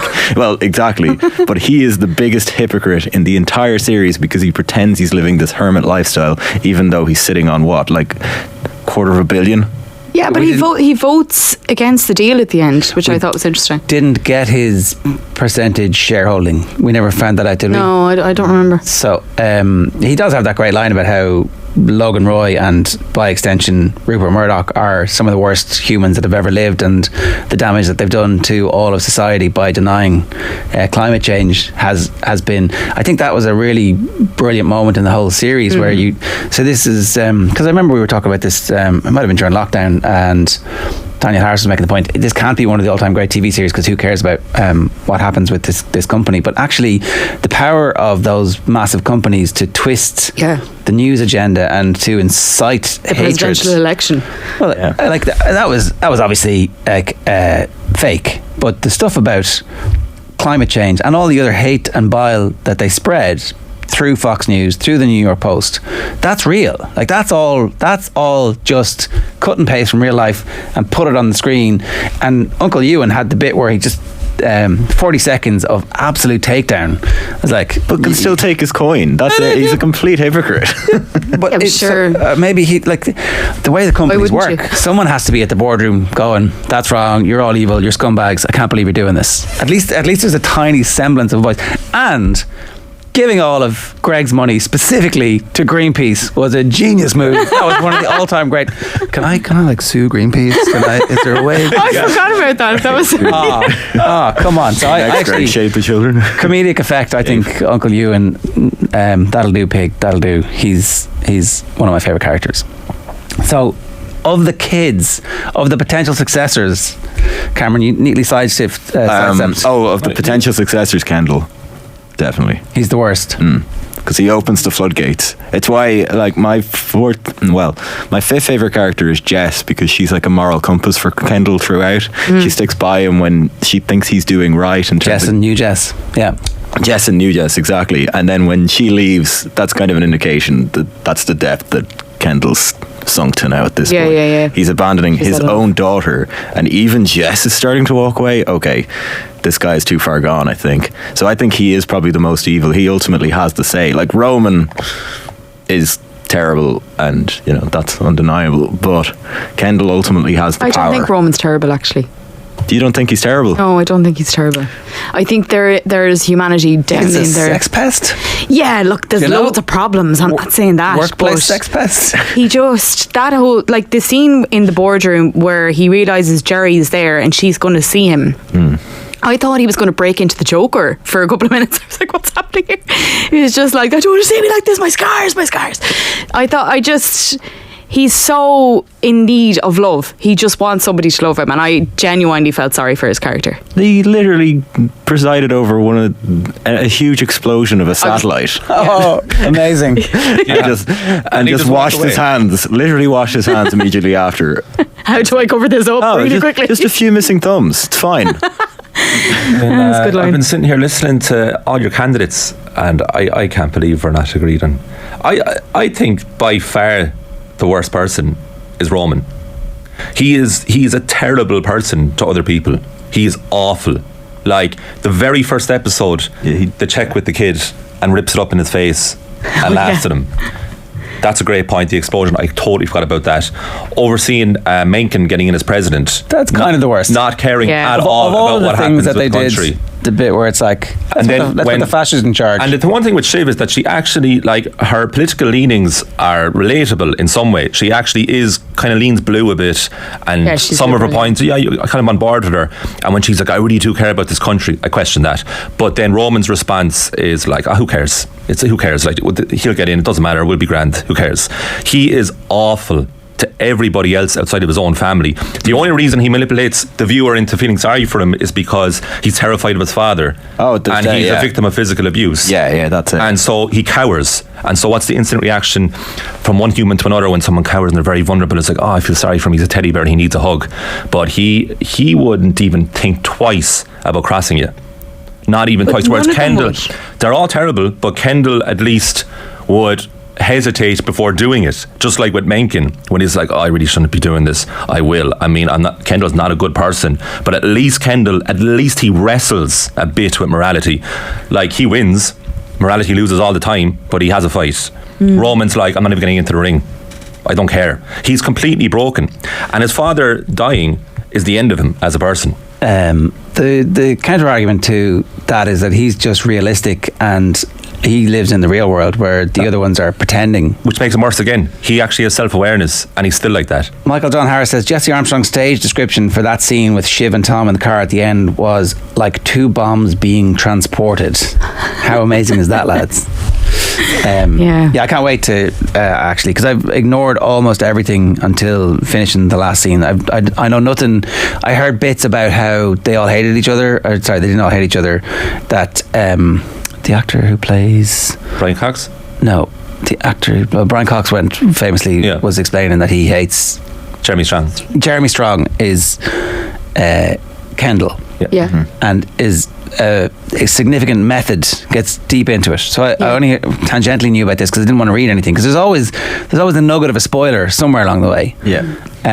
And so the scene at the end was actually the last scenes they filmed. They went off to wherever in the Caribbean to film with the Ma, and where they're like putting all the stuff in the Three Witches. Yeah, they were like freelancing a good bit when it came to putting the stuff in and making them drink it. Yeah.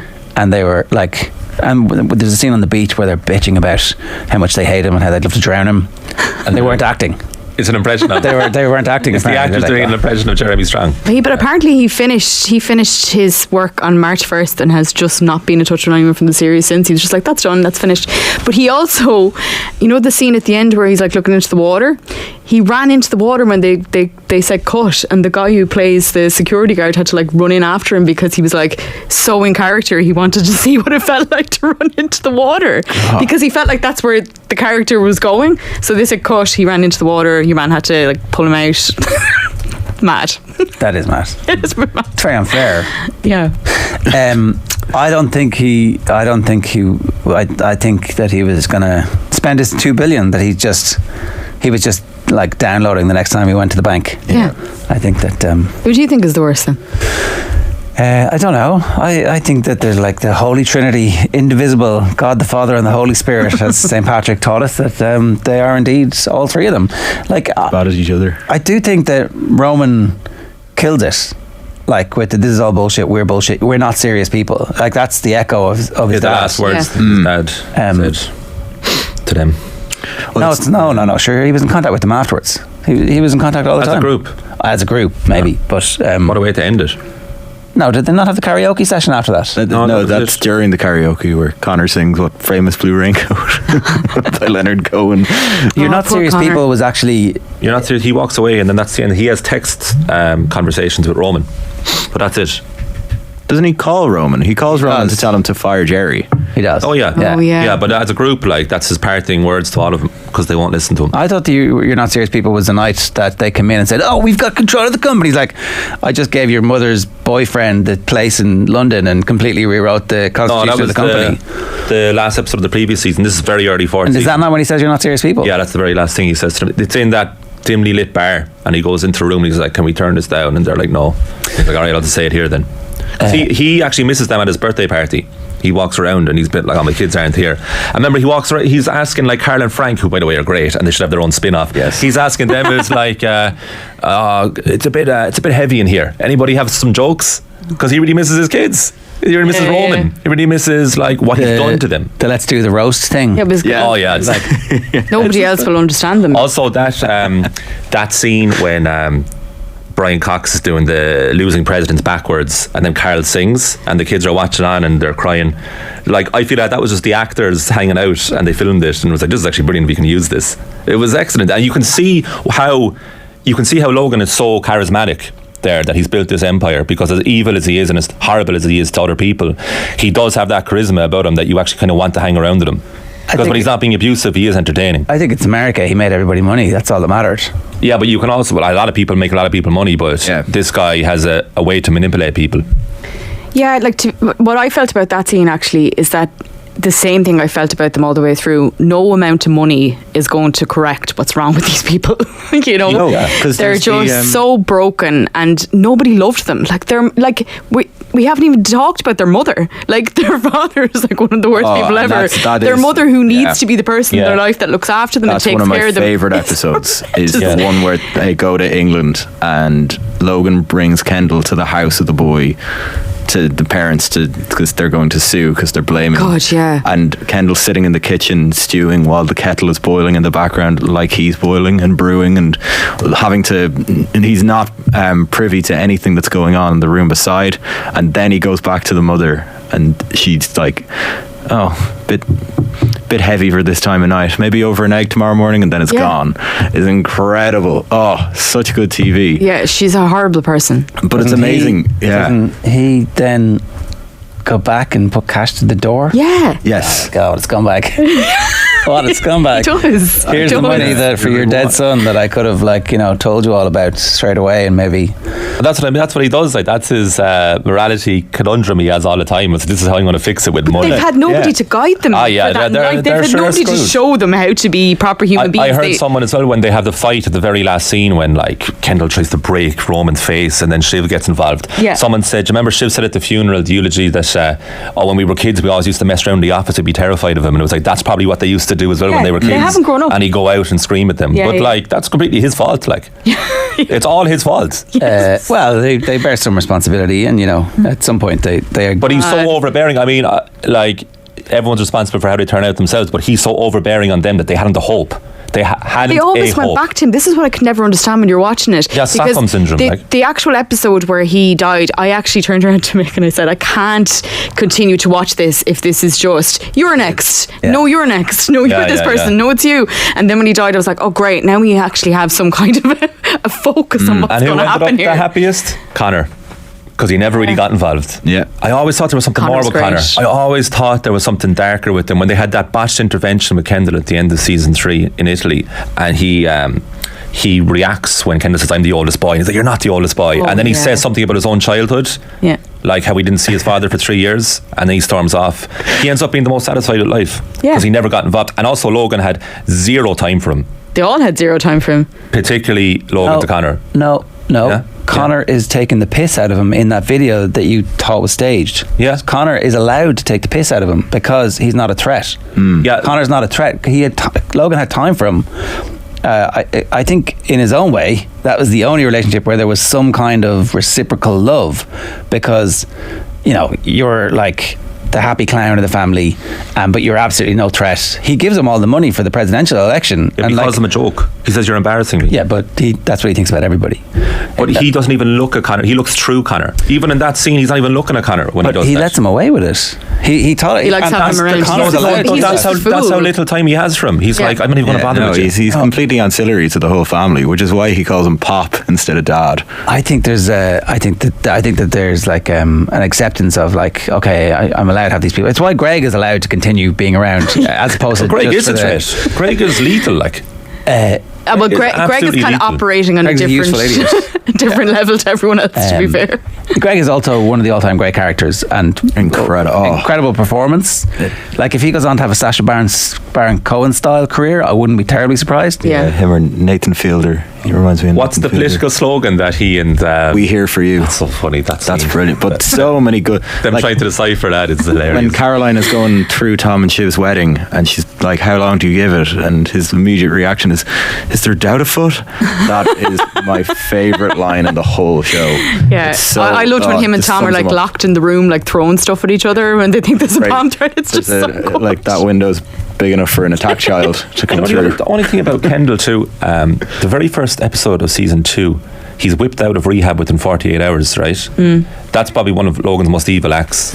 And after a few episodes, when Kendall's doing everything Logan says, "Oh, but how are you feeling, by the way?" And then Kendall's like, "I'm okay. I could do a little downtime." And then Logan's like, "Yeah, okay." And he never gives it to him. No. So he never got the rehab he needed. No. So most people think, well, he's going to fucking end it all now, like after what happened. But if he goes to rehab, he has a chance of rehabilitation. And also Shiv actually does have a chance of doing something good now because she's away from the family completely. Yeah. Well, she was the one who had experience outside the family, which I think is always unbelievable. They're always like, "You've no experience." Like, she had a ton of experience. She was actually someone people listened to in political circles about things before she came into the group. Yeah, you know? it was funny though that nobody had any friends ever. Like Shiv's only friend was who actually was Kendall's friend. Yeah. And then Kendall and Stewie as well. Stewie and Kendall. He's a great friend. Stewie's a great friend, giving his coke addicted friend cocaine, and then betraying him the first opportunity he gets and using him as a source of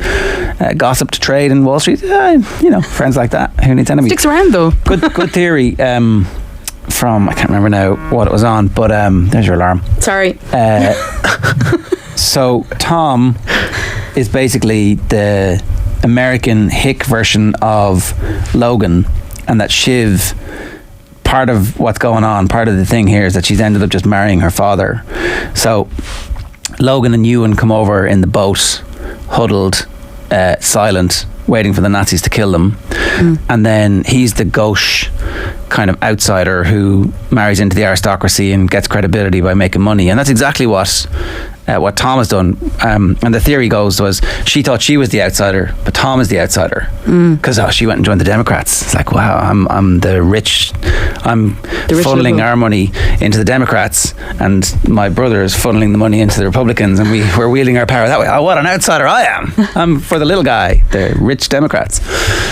Which I thought was just a pretty interesting theory. It turns out that Shiv was just an attention seeker the entire time. I wouldn't be surprised if the whole reason she joined the Democrats was more of a provocation to her father than anything else. I'd say it was. She wanted him to pay attention to what she was doing, definitely. Completely. But that's back into my point about Tom, though. Tom knew what he was doing the entire time. Oh, completely. And Tom had like you're always saying, like, Tom is the calm one in the room. He is paying attention to everything Logan is saying all the way through. It's a fluke. It's a fluke.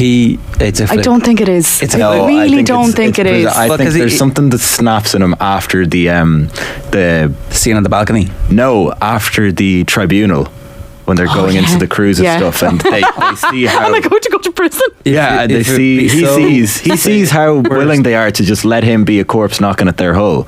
And then after that, into season 3, his demeanor totally changes, and you can see when he says to Shiv, "Oh, it's me, by the way," as the CEO. There was a line in The Fight by Norman Mailer that really reminded me of, where he describes the knockout punch that Ali gets on George Foreman as the blow he saved for a career. And you can just see the way he says it, the subtle, "It's me." Yeah. He's been stocking that up and waiting for the moment he can actually put the Shiv into Shiv. Yeah, but I'm sorry, the way that he reacted after she said she was pregnant was just how does anyone react like that about What do their you child? mean? What do you mean? I totally understand why he thought she was lying. Yeah, it completely adds up. They're a family of degenerate liars who would say anything and do anything. I thought they were Show me the scans. Let me hear the She's trying to be heartbeats. genuine. Now, in fairness, she is playing to the camera instead of actually playing. Like, you know that thing where she'll say something to him, she'll kind of turn around and her eyes will well up.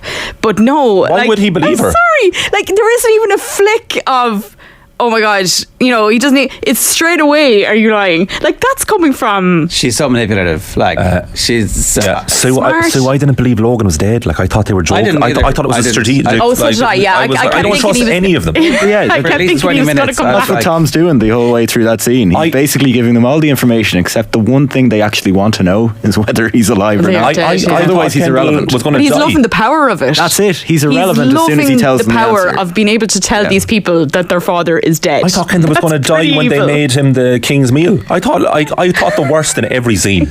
Well, when he's swimming out to the I thought he's going to... I actually said it out loud and got loud. Shut the fuck up. So did I. It's like, so. Oh yeah, I was very involved with that. Breaking up relationships all over the world. All right, do we have to go? Yeah, sorry. Okay. Has anybody any final thoughts? Tom's evil. That was it. Tom's evil. Yeah. That was my hot take, and I'm really glad he died actually, because it was going around in circles. I was getting a little bit sick of. You were getting bored. I was getting bored. Yeah. Were you? I was. I thought they landed the final couple of episodes really well. I do think that it's now catapulted into all-time greatness. It's in the conversation with all the other ones. But I think it's one of those things you have to let sit for a while, and I think it definitely needs a rewatch, which is one of the very few series I go back and say I need to rewatch this from the start. I made this point every time we talk about it, but every new season we'd rewatch the previous season in full, but I'm really looking forward to rewatching this whole last season. We were talking about just watching the last episode again, but actually, because when you watch it the first time, I always watch it now with subtitles as well, because the dialogue is so intense and so dense that it's really worth it. But I'm really looking forward to that, so hopefully we haven't spoiled it for anybody who was unaware. There You're still listening now. It's your own fault now. It's your own fault. It's been ruined. Sue Murphy, thanks very much. Have you got any other recommendations? At the moment, I'm in the middle of Yellow Jackets. Actually, I just finished the first series. If you're not watching that, it's great. Okay. Really, really enjoying. Have you seen Yellow Jackets? No. Oh, it's so good. It's kind of like a modern Lord of the Flies, but women instead of the young kids. Have you heard about this? Is the football team? Jojo has. Yeah. The women's football team, young kids, high school kids on a plane crashes. They're 19 months out in the wilderness, and then like what happens and who do they eat, and it's very good, very enjoyable. Started Righteous Gemstones. Looks very good. Ooh. Yeah. Right. We'll talk about that again sometime. OTB AM with Gillette Labs. Got the ultimate shaver. Your money back. Neon Edition is available now. Here's Gavin Cooney on last night's football show talking Evan Ferguson.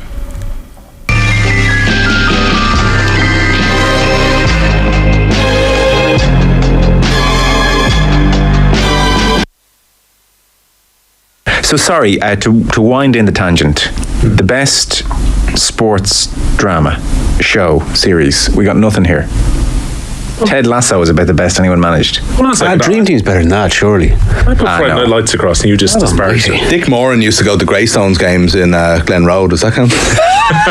Dick Moran. Used to wear his green and white scarf and go to Greystones games. I haven't heard the AIL. name Dick Moran from Glen Road in a long time. Greystones were Division 1 back then, though, you know. Jeez. Oh, God. Does that count?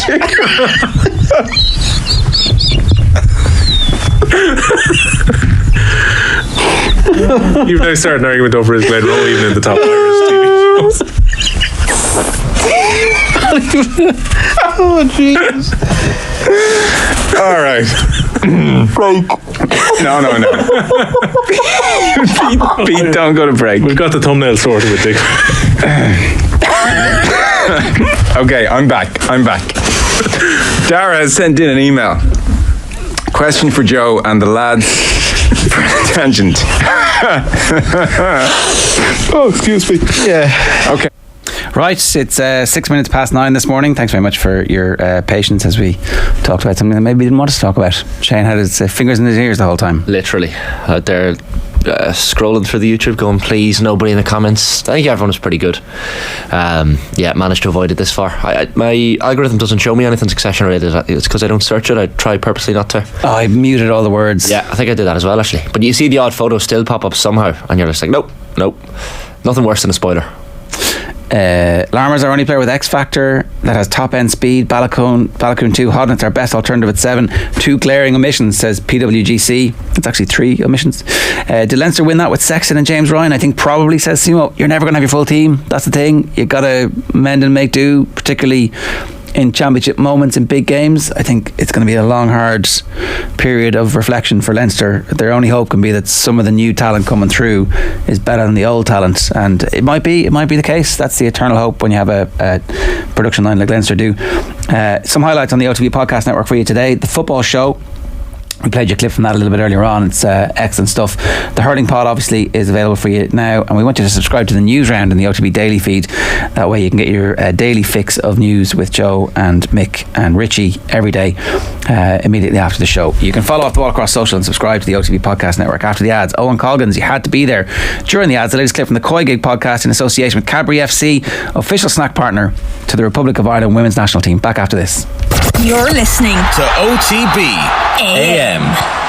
Off the Ball Daily. I might create a new game. I looked at maybe creating a game that just has 4 pockets on it. I looked at a table, we started playing it. I went, you know what, I like this. It's a cross between pool and snooker. And you could win the first World Championship on this 6x6 table. Yeah, I'd win it, and yeah, probably. Ronnie O'Sullivan, inventor. Yeah. Subscribe to the Off the Ball Daily podcast feed right now. And it's exactly 1 month until the announcement of the World Cup squad, which is very exciting and also very terrifying for everyone involved. More so the players than me, but I just get like a leap in my heart every time I think about the prospect of like, oh, we actually have to go and play a World Cup now. The season isn't over. How are you guys feeling a month out? Do you think anyone has particularly staked a claim maybe in the last couple of weeks, or even we had the news during the week that Aoife Mannion has kind of re-injured her knee. No structural damage, so she should be all right for the World Cup, but no confirmation there one way or the other.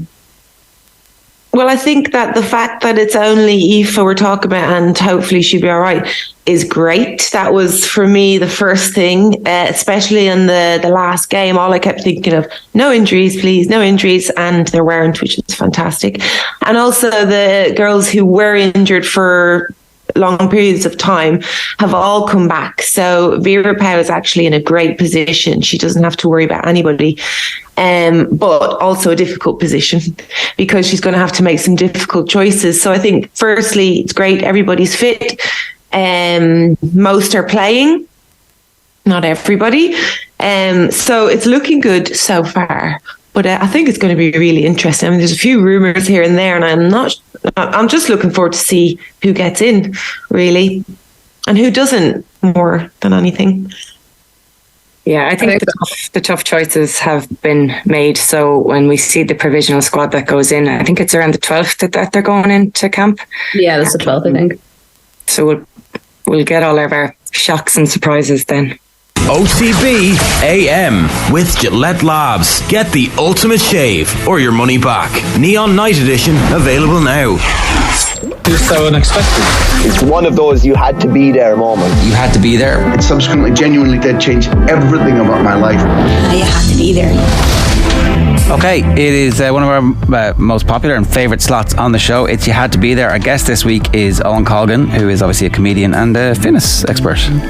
More so a fitness expert, but how's the fitness industry? It's all the rage these days. It is, yeah. It's good to keep in shape, you know. And when you combine the two worlds together, it's like magic happens. Synergy, you know. Yeah, exactly. Yeah, very of the now.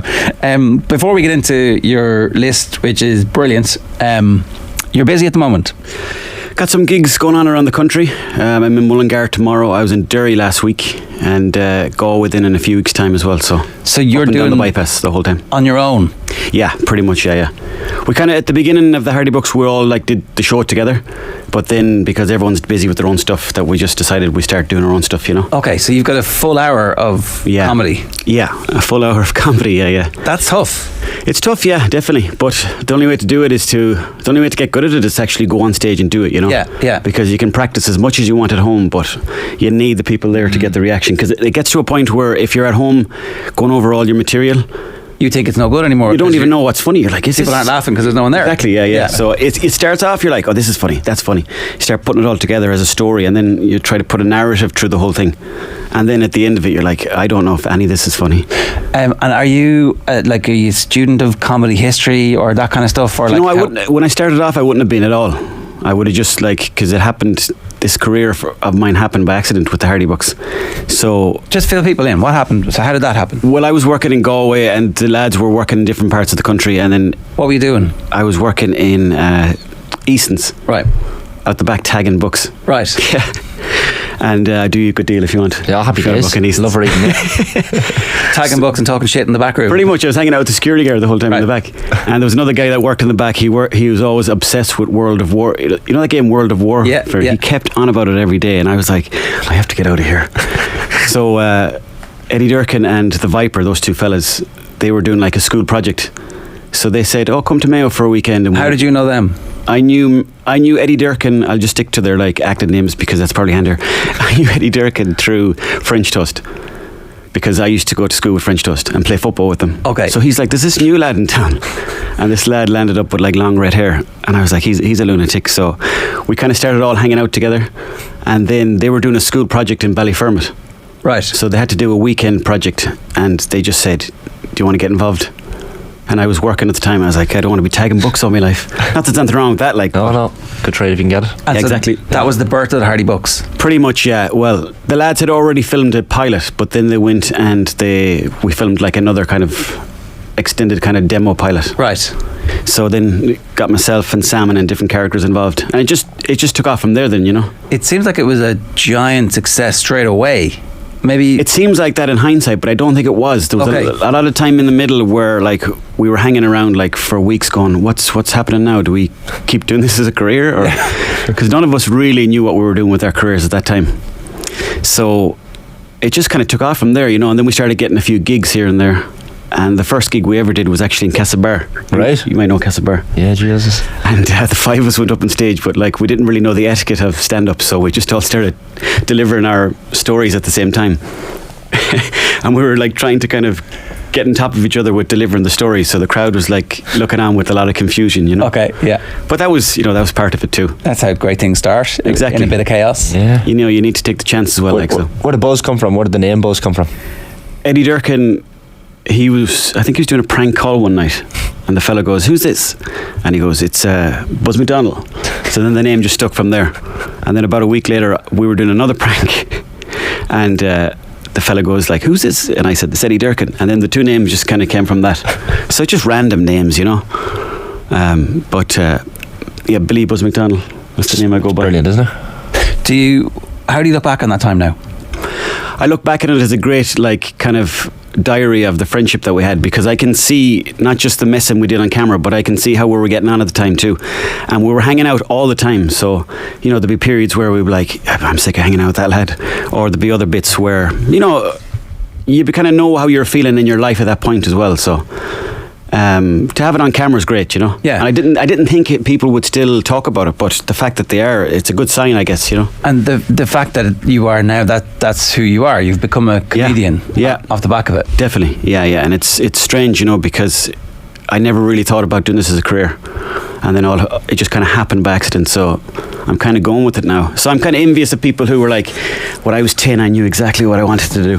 When I was 10, I didn't really know at all. Maybe play football. Do you have any bits and bobs like the Celtic jerseys, famous, even the vests? It's kind of like Angelo from Keeping Up Appearances, the vest, even Eddie Durkin. Do you have bits and bobs that you still have props wise? No, I had like, anytime we'd do a gig, you know, I might like, if I was wearing the Celtic jersey, I'd get really excited and I'd take it off and just go, "You can keep that." And then after the gig, I'd be like, "Ooh, I want that back actually." Yeah. So sometimes I'd have to go back and say, "I might just get that off you again." But there's a few bits. I've got a Drake jumper at home, and it was just a random one that I found in a second-hand shop, and it's just like Drake doing a dance move. So I have that in the attic at home. Brilliant. And that's not going anywhere for the moment, but that's about it. The odd script and that kind of thing. Yeah. To make sure I give everybody an opportunity, if anybody wants to buy tickets, just Google Owen Colgan. Yeah, it's on my Instagram as well. Okay. Owen Colgan Fitness. The order here is Liam McHale in the All-Ireland final in 1996. Obviously the first game. didn't play enough football in the second game for us to rate. So this is the draw game. This is the heartbreak, the biggest. Well, the original heartbreak. I don't know. The game itself wasn't the heartbreak. The game itself was like it was like kind of going to a house party, and you thought it was finished, and then it was like, oh wait a minute, it's only 9 o'clock, and you had another few hours to go at it. So it was kind of, we went up on the bus, and I remember I drank so much TK lemonade on the bus, I nearly exploded on the bus up on the bypass, and we were eating sandwiches and all that stuff, and the crack was unbelievable, as you can imagine, like a gang of lads coming up on a bus. What age are you? What was I? I was born in 84, so... You're only 12? 12, yeah. geez. Right. 12, yeah. Okay. All-time great memories then. Oh, yeah, definitely. It's imprinted, you know. And I remember seeing Liam McHale on the field, and he was kind of like... He reminded me of one of my teachers. I had a teacher that also played for Mayo years ago, TJ Kilgallen. Oh, yeah. A tough, real tough man, you know. And I remember looking at Liam McHale, and he played basketball as well in Ballina, so I was like, who's that lad there? And the game was great, you know. It was like end-to-end kind of action, and I think there was a bit of a scrap there as well. So the whole thing, I was looking at him as a child going, I want to be that man. And obviously there's is it 30 years now of subsequent heartbreak that you don't realise this is going to be a constant little drumbeat in the rest of your life? I thought that would be the time that we'd win it and then the floodgates would open. Yeah. But some fella in Mayo once said to me that he thinks it's nearly better if we don't win it, because then the party will finish when we do win it, you know? Yeah. Because the novelty will wear off. But the longer we leave it, the sweeter the prize will become. I almost feel like 2 or 3 lost finals for a Mayo fan will be like character building, but 8, whatever it is now, 8 is it? Is just torture. That's torture. And there's been a few along the way where I was like, oh no, this is it. And I've been telling everyone, going, this is it. And then, you know, you're in the pub and you're like, ooh, maybe this is not it. And even against, I think the last time we played Dublin, I think where I was in Murray's pub there on O'Connell Street, and then after the game the Dub's like, fair play, we wish you won it as well, like, you know. Yeah. But that's even worse. more so. Yeah, it's worse. I had a friend, he was planning to stay up for the whole weekend after the final, and he just got a bus straight home after the game, because he just like, I can't be listening to people, you know, telling me that you should have won it, like. Yeah. So that's nearly a harder thing to take, you know. It is. The patronising sorry. I think they mean it. That's the thing. I think they mean it, but at the time it's kind of like, you know, your girlfriend breaking up with you and she's like, you're a good lad, like. Yeah. Boss, I don't want to be around you. So, but anyways, yeah. The next one on your list is Adrian Sheeran beating Alan Reynolds in midfield. Yeah. Which is a town of Mayo.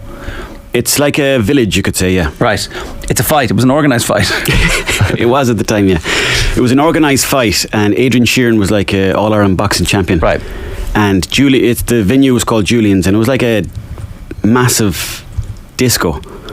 And like the disco was renowned to be famous. Like people from Sligo would go there, Roscommon, people coming up from Clare on buses. Right. You had different rooms, like you had the Chaos Chamber, you had like... apparently Mayo's biggest dance floor in the middle. The Chaos Chamber. The Chaos Chamber, It's yeah. a good selling point, Mayo's biggest dance floor. Yeah, that's what but then I don't know if that was actually factual, like, because this was before the internet, really. So like you couldn't check. Julian's Disco. Is this the one that Nathan used to have a dodgy way of getting people in free? Yeah, oh yeah, people go in the back. There's all different. He had a way of like charging people the side to get on the side, but then eventually they found it out, and obviously the bouncers weren't very happy about this. Yeah. Well, the thing about that place is my uncle was a bouncer there. Okay. So he'd be like, yeah, go on in. Right. So you were guaranteed to get in, even at 14. Yeah, pretty much. Yeah, but for the actual fight, anyone could win, and the reason why I brought that up, the fight, is because it was just like such an epic off the charts fight where like the roof wasn't even that high, you know, so everyone was like banging the roof, and at one point I felt like I saw the sky like kind of, and the whole roof lifted off the hinges, and Adrian Sheeran won the fight anyways, but he fought for Ireland as well. Was it a close fight? Obviously it was. It was very close, you know. It was kind of hard to know who was winning, and it felt a bit like Rocky, you know. There was a lot of hard body blows going in there, and a lot of kind of going, oh, your man is who's going to win this one. Yeah, there's a strong Irish amateur boxing thing in Mayo. There's been like many Irish champions, whereas, you know, you kind of think there's a few boxing clubs around the country that are kind of considered to be heartlands, but it seems like it was a big deal when you were growing up. Yeah, oh definitely. There was boxing clubs all over the place, and actually myself and the lads, we used to go to this like boxing club called Pat Kirby's boxing club, I guess it was, but it was real old school equipment he'd use. Yeah. And there'd be different parts of the training where like you'd put your hands above your shoulders like or your head like this, and there'd be just people coming in like giving you loads of body shots, and like this is before, you know, you'd have a sports science before sports science came into the game. So I don't know if it worked, but I feel like my ribs are still broken. Well, and also your lifelong love of fitness, which is standing you in good stead today. That's where it comes from. I was on the job learning. So did you box as a kid? No, I did a lot of sparring, and we used to do this thing where we travel around to different boxing clubs, and we'd kind of just box their local lads. I never actually had an official boxing match, but there was one time we went to Bal. I don't know if you've ever been in Bal.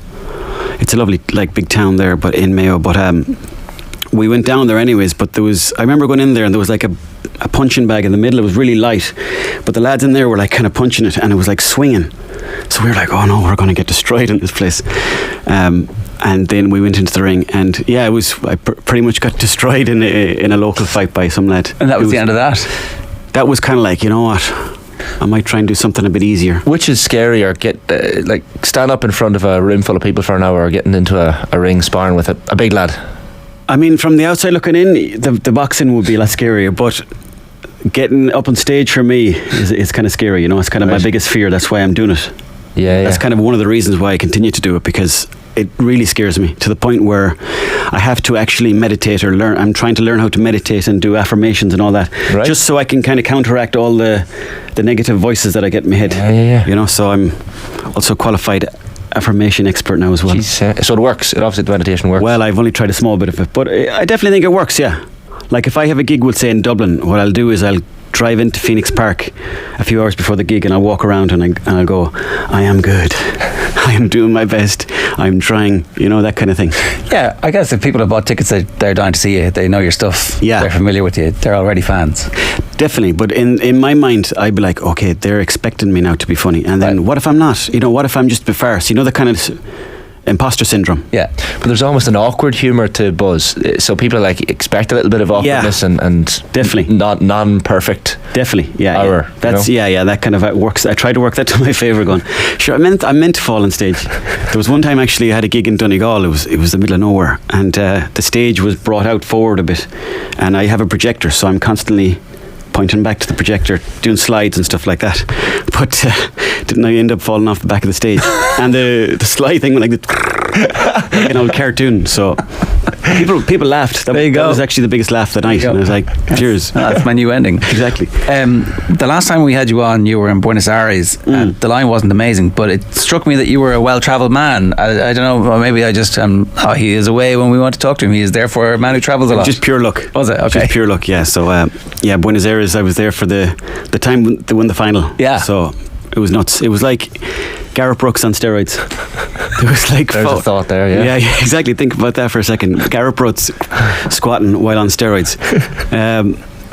It was like the population of Ireland on the streets, and I was hanging out with some people that I know over there, girlfriend and different people. Well, and it was just, I got carried away at one point. It was like being in an ocean where you're like, Jesus, I was just getting pulled away and my arms were up there, and I couldn't really do anything about it. So I just got brought into the crowd, and then I had to kind of sneak my way through like loads of people, and I was like sweating absolute buckets, you know. And I was like, I have no idea about anybody here at all. So I had to kind of keep walking down like side streets just to get to a point where I could actually like kind of breathe, you know, and get my phone out and text. And I was like, right, I'll meet you at this location. So ended up meeting them at a different location, but it was pretty much, I was on my own in an ocean of Argentinians. How does that feel? Felt quite good actually. Did it? Yeah, I was doing a bit of tango in the middle of it, you know. You have any Spanish? Un poquito, sí. Oh, well, not really much more than that. But well, the reason I bring this up is because your next one is Steve McManaman for Real Madrid against Espanyol. So, is this in Barcelona or is this in Madrid? Madrid, right? Yeah, they won 5-1. Yeah, it's just a run of the mill La Liga game. McManaman must run the show, does he? Well, yeah, he did pretty well, like, and I just felt some sort of affinity towards him. I don't know why, like, but it's kind of like that connection you have with Liverpool. So when I seen McManaman playing with all the Galacticos, I was like, he's my guy. You know, I want to be that guy. So I think he scored a goal actually in that game as well. First goal, yeah. Yeah. So it was nice to see it too, because I don't think he was getting a real good time when he was over there. So yeah, that ends well for him, obviously, with the cracker in a Champions League final. But were you a Liverpool fan already? I'm not even a Liverpool fan. Somebody got me the ticket. Right. So I'm actually a Man United fan. Yeah. So sorry about that, lads. No, I'm a United fan. So United? Okay, yeah, cool. Yeah, it's all good. It was just one of those things where like somebody got me a ticket. That's normally kind of what happens. I'm not really a great man for getting tickets, but if somebody says to me, do you want a ticket? You say yes. I'll take it, because I don't want to miss out on an experience. And were you just in Madrid and happened to get the ticket, or had you gone because you knew you were getting the ticket? I went because I knew I was getting a ticket to go to the game, yeah, so. Okay, Bernabeu, a good state, good. Unbelievable, but I found it strange. I found like the actual pitch it looked a bit smaller than I thought. Like it looked actually smaller than you might see like an amateur football field even in Mayo. Like, you know, it looked, it looks smaller than the fields I've been playing on in Mayo. So, and sorry, is football your first love? Soccer as a kid? Soccer as a kid, and then it went to kind of Gaelic football. And yeah, it was pretty much between those two. And did Gaelic football when you went to school and like a little bit later, or when Mayo, you started going to the Mayo games at 12 thinking, I was more so into soccer, you know, but then Gaelic football was really encouraged in school because we had people like TJ Kilgallen, Martin Kearney. Oh yeah. He was another teacher of ours, so it was kind of encouraged to play Gaelic football. Now I wasn't that good. I didn't have the height, but I had the touch. I had a good touch on me, but the problem is I couldn't get near the ball. So I kind of stuck to the little kind of tidy passes in soccer. But then over the years I've kind of grown more towards the Gaelic football. Right. I don't know what it is. I just feel like because I'm maybe living back in Mayo again. I was going to ask you, you're back living in Mayo and you can feel, is there, are the spidey senses tingling again that this might be the year? Will you be sitting in Murray's and your mate getting a bus home, or will you maybe like, where do we own this town? That's the thing, you see. You have to decide where you're going to be for it, you know, because that's an important feeling to have after. Like, Mayo would shut down for weeks, wouldn't it? There was lads crying in one of the finals that Mayo lost outside the pubs, just like lads who would never show emotion, men in their 70s. You know, like lads, like really tough lads with big hands, and it was just like I just seen them breaking down. I was like, please win it in my time. Jeez, you know.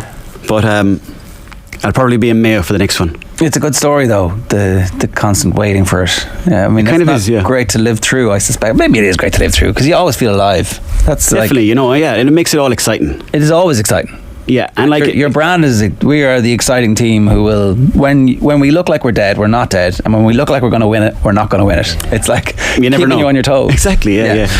We have two more to go. This one, I mean, I'm very surprised. Shay Given for Ireland against Italy in Poznan in 2012. Another free ticket. Right. Well, a ticket that it was raffled between myself and the lads. So myself and another friend, Michael Salmon, got 2 tickets. Right. But for some reason, we just went in different directions to the stadium.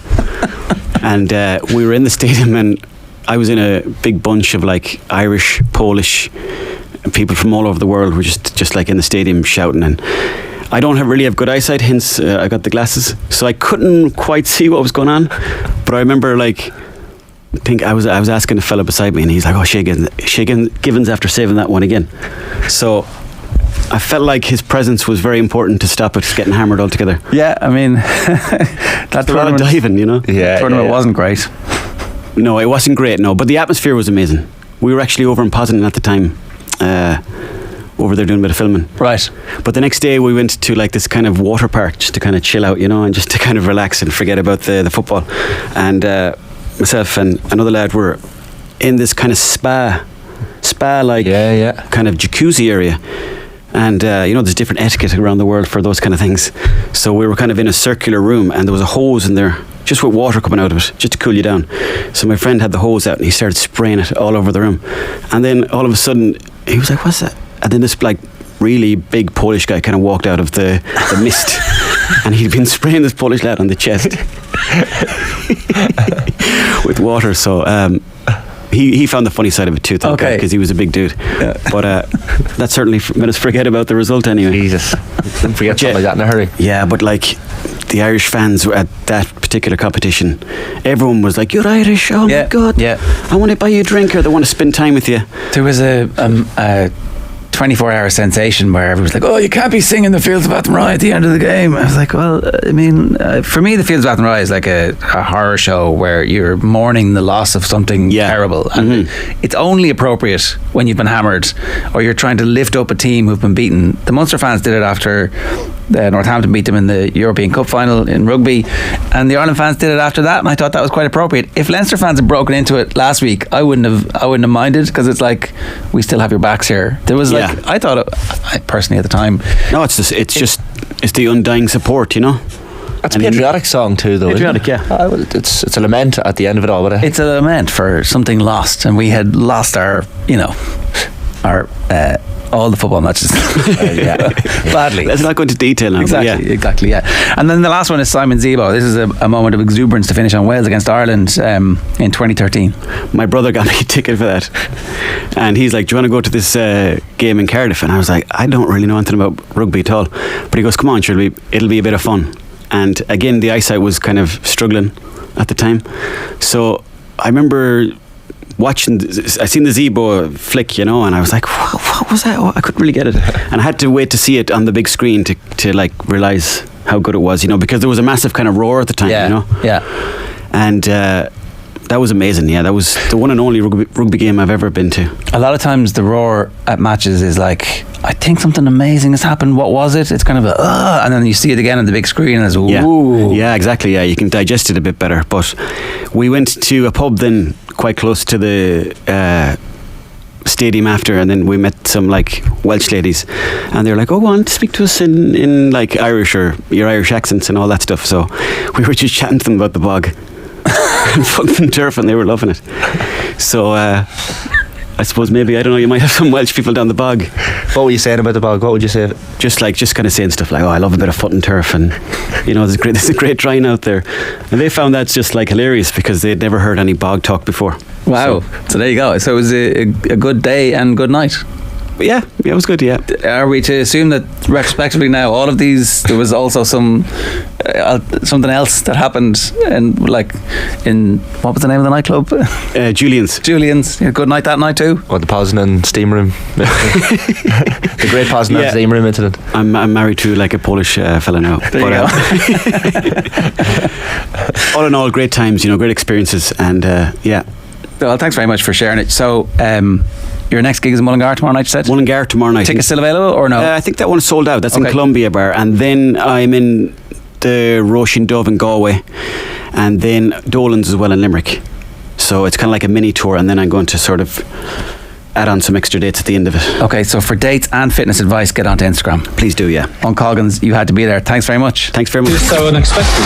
It's one of those you had to be there moments. You had to be there. It subsequently genuinely did change everything about my life.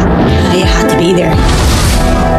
Coming up on tomorrow's show, we've got Vinnie Perth in studio, Gaelic football and hurling preview. We're looking ahead to the Women's Champions League and Men's FA Cup final and plenty more. Right now, the rest of Gavin Cooney on last night's football show. Have a wonderful Wednesday.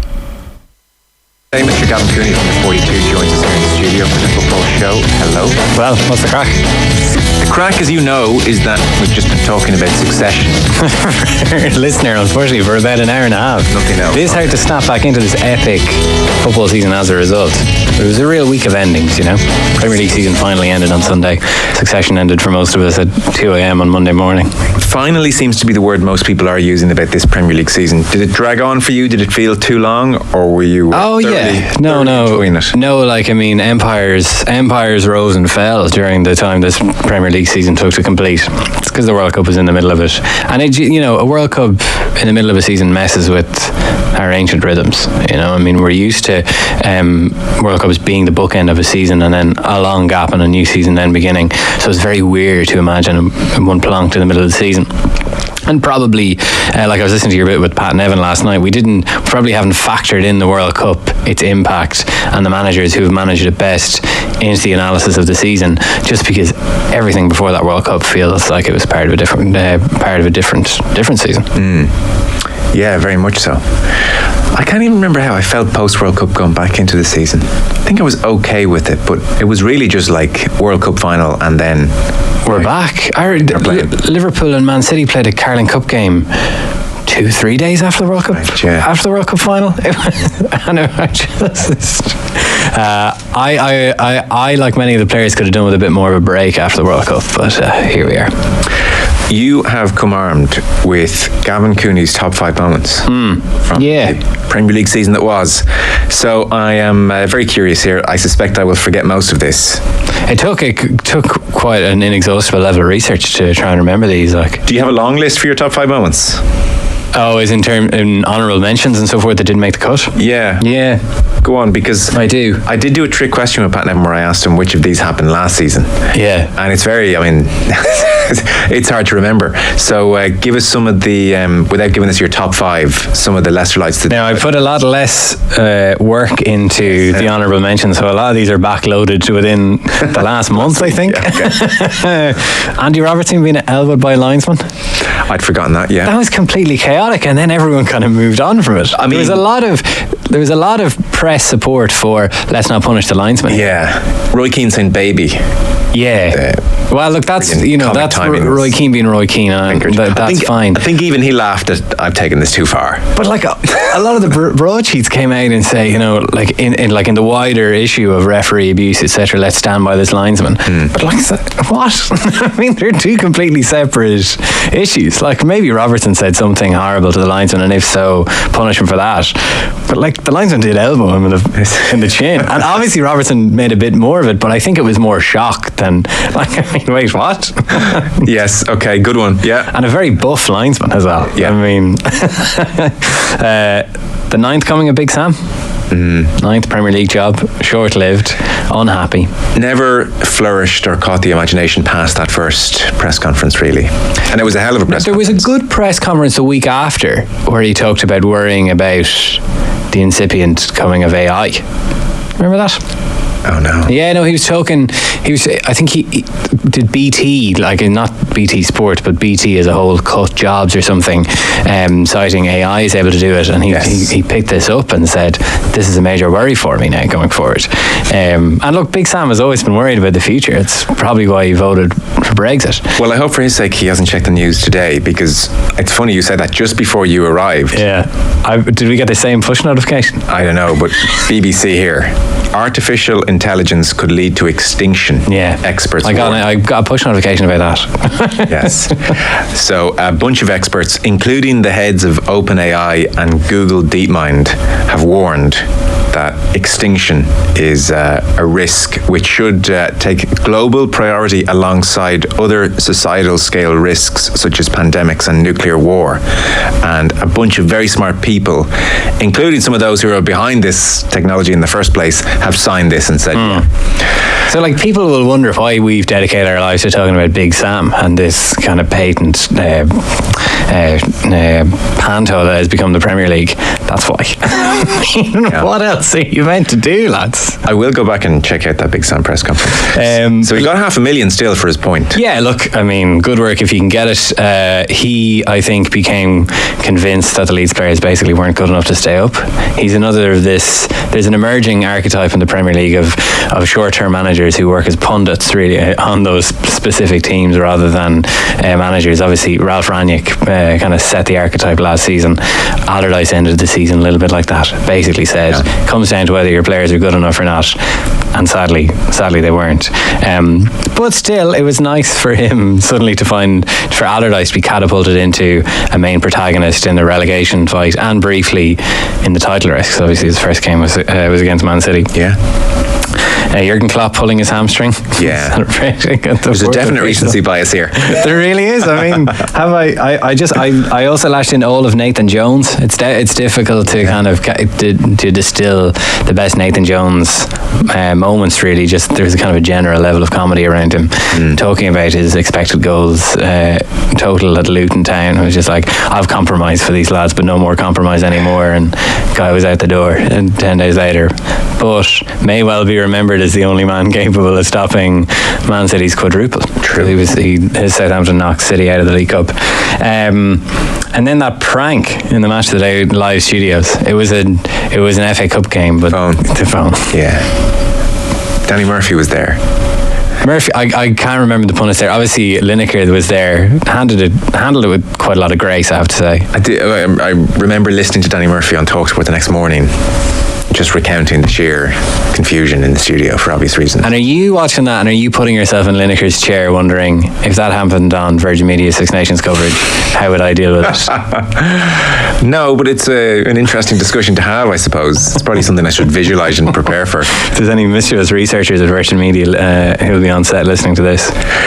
So give us your top 5 then. Where are we starting? Because this has just been such a long season. Well, the Tuchel-Conte handshake was allegedly part of this season. Yeah. That one of all of them really feels of another era. Oh, it does. Yeah. Now, that's partly because of what Spurs and Chelsea did to themselves subsequent.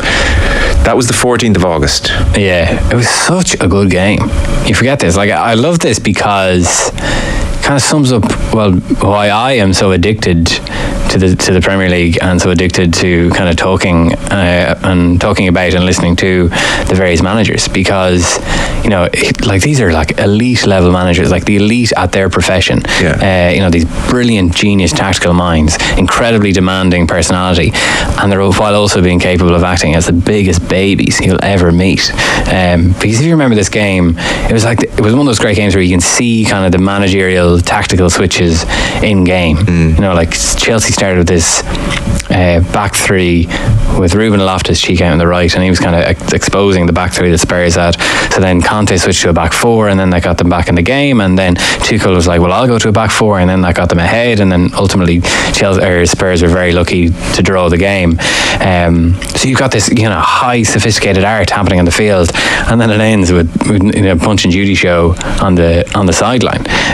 So it was hilarious. It's just legitimately hilarious, and I know there's a couple of people will arch their eyebrow and just like, it's not what you want to see, lads. I mean, it is exactly what you want to see. I did have to glance back. Tuchel was adjudged to have been largely culpable, was the phrase, largely culpable. So he was fined 35 grand and given a 1-game touchline ban. Conte was fined 15 grand, but no ban. So it was, to jog people's memory, a case of handshake, and then Tuchel hangs on and Conte goes off. But he does a great look me in the eyes. Okay. Isn't it Tuchel to Conte does you have to look me in the eyes when you shake my hand? So he had been disrespected. Apparently so. Okay. Again, big babies. Yeah. It's why we love it. And then it feels of a forgotten age because, well, Chelsea, I suppose Conte took Spurs down from the inside, really. I mean, how he acted in the last couple of months was unbelievable. And obviously gave that parting press conference where he kind of weaponized the memes against them, turned the memes against them, where he talked about, echoed the Giorgio Chiellini, this is the history of the Tottenham. I think it's the story of Tottenham. We have the clip actually, so here is Antonio Conte. This is his exit interview from Spurs. Another alibi. You try to find alibi or an excuse for the players. Okay, continue to do this. To find excuse for the players. You do only this. Excuse for the players. Yeah, but the players maybe my future, and then they lost confidence, they lost spirit, they lost to be a team. Excuse.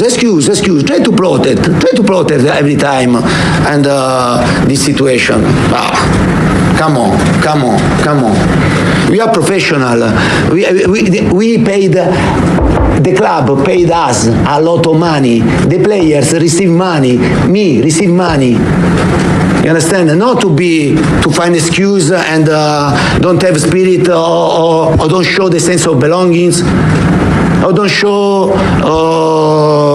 sense of responsibility, because we are showing this, and for me this is unacceptable for me, because this is the first time in my career to see a situation like this. And until now, I wasn't able to change. Not to change, but compare last season, the situation went to become worse.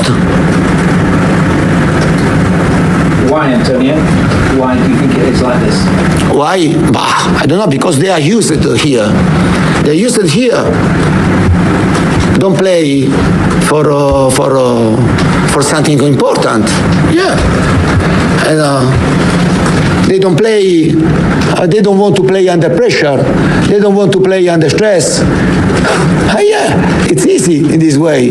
And Tottenham's story is this: 20 years that there is the owner and never won something. But why? It's that pah. It's just the contempt in it. It's more powerful and less hilarious, actually, than I would have remembered it. So if you take him at face value, I think he's just very genuinely livid. And sometimes you watch the more harsher critics and they talk about players being spineless or having no character, and I sometimes think, have they really risen to where they've got to without character? And that's just an easy throwaway thing to say. But then you listen to Conte, he's genuinely aghast at what he's seen here inside this dressing room. I'd love the specifics. We're aching for them. But he really is genuinely livid and aghast. And I think on a sincere level, he's saying, we are actually paid an obscene amount of money. And this is just a joke. And then, why, Antonio? It's why do they all sound that way? And then it's because they're used to it. And again, that Spursy thing always seems a touch throwaway, but then that is actually Antonio Conte's diagnosis. Yeah, that culture has been cultivated. It's a pretty amazing speech, actually. It's not as kind of, did you see Conte losing his rag? Yeah. It's a good football man.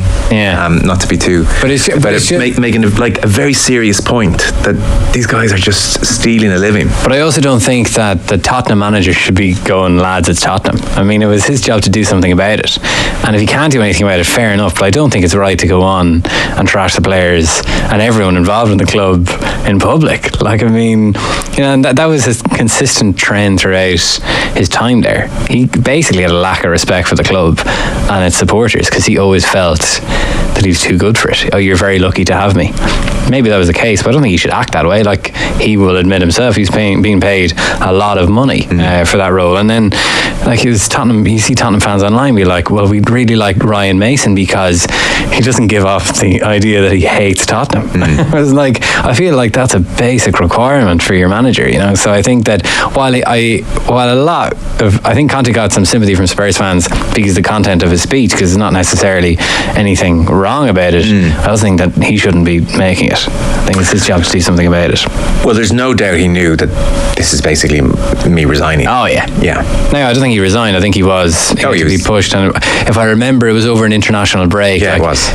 That feels like he reserved. Okay, there was a collapse against Southampton, but I feel like I'll hold this in reserve just before the international break. Perhaps. And then obviously Spurs randomly appointed his assistant as the interim manager. And then I feel your season has gone badly wrong when you're sacking interim managers, which they had to do with Stellini after the Newcastle game. What a joke that is. Yeah. To get his assistant in to just do exactly the same thing. Just complete lack of... and look, there's other things going on at Spurs. There was a whole Fabio Paratici being banned by FIFA for over the Juventus thing.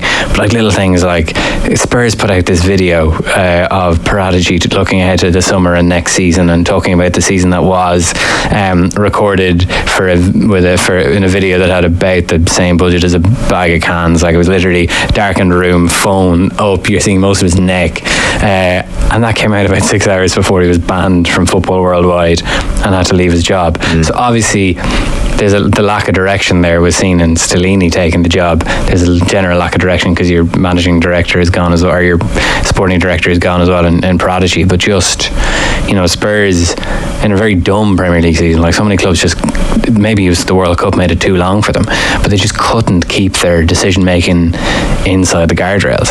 And who's most likely next man in? Don't know. There seems to be stuff today about Luis Enrique. Perhaps Luis Enrique was linked with the Napoli job because Spalletti is leaving Napoli, which is kind of sad, really. So maybe him. There's obviously who turned them down? Arne Slot, the Feyenoord manager, been linked as well with Postecoglou. But a manager, you'd imagine Spurs is a great opportunity, but when there's such flux off the field. I mean, they'll surely sell Kane this summer. Yeah. You've no idea what structure is going to be around you or anything. I can understand managers being somewhat reticent to take it. So of that lovable duo, that's Conte. The general read on Tuchel is he had too much to say for himself and was too quick to disagree with Todd Bowley's latest idea, and so that was doomed. Yeah. Now, I would be suspicious of anyone who agreed with any of Todd Bowley's latest ideas. I think it further burnishes the reputation of Thomas Tuchel that he wasn't prepared to stay and listen. He's a genius coach, and they sacked him. I know. And they sacked him with a very weird US presidential style. We're 100 days in office. Here's what we've achieved.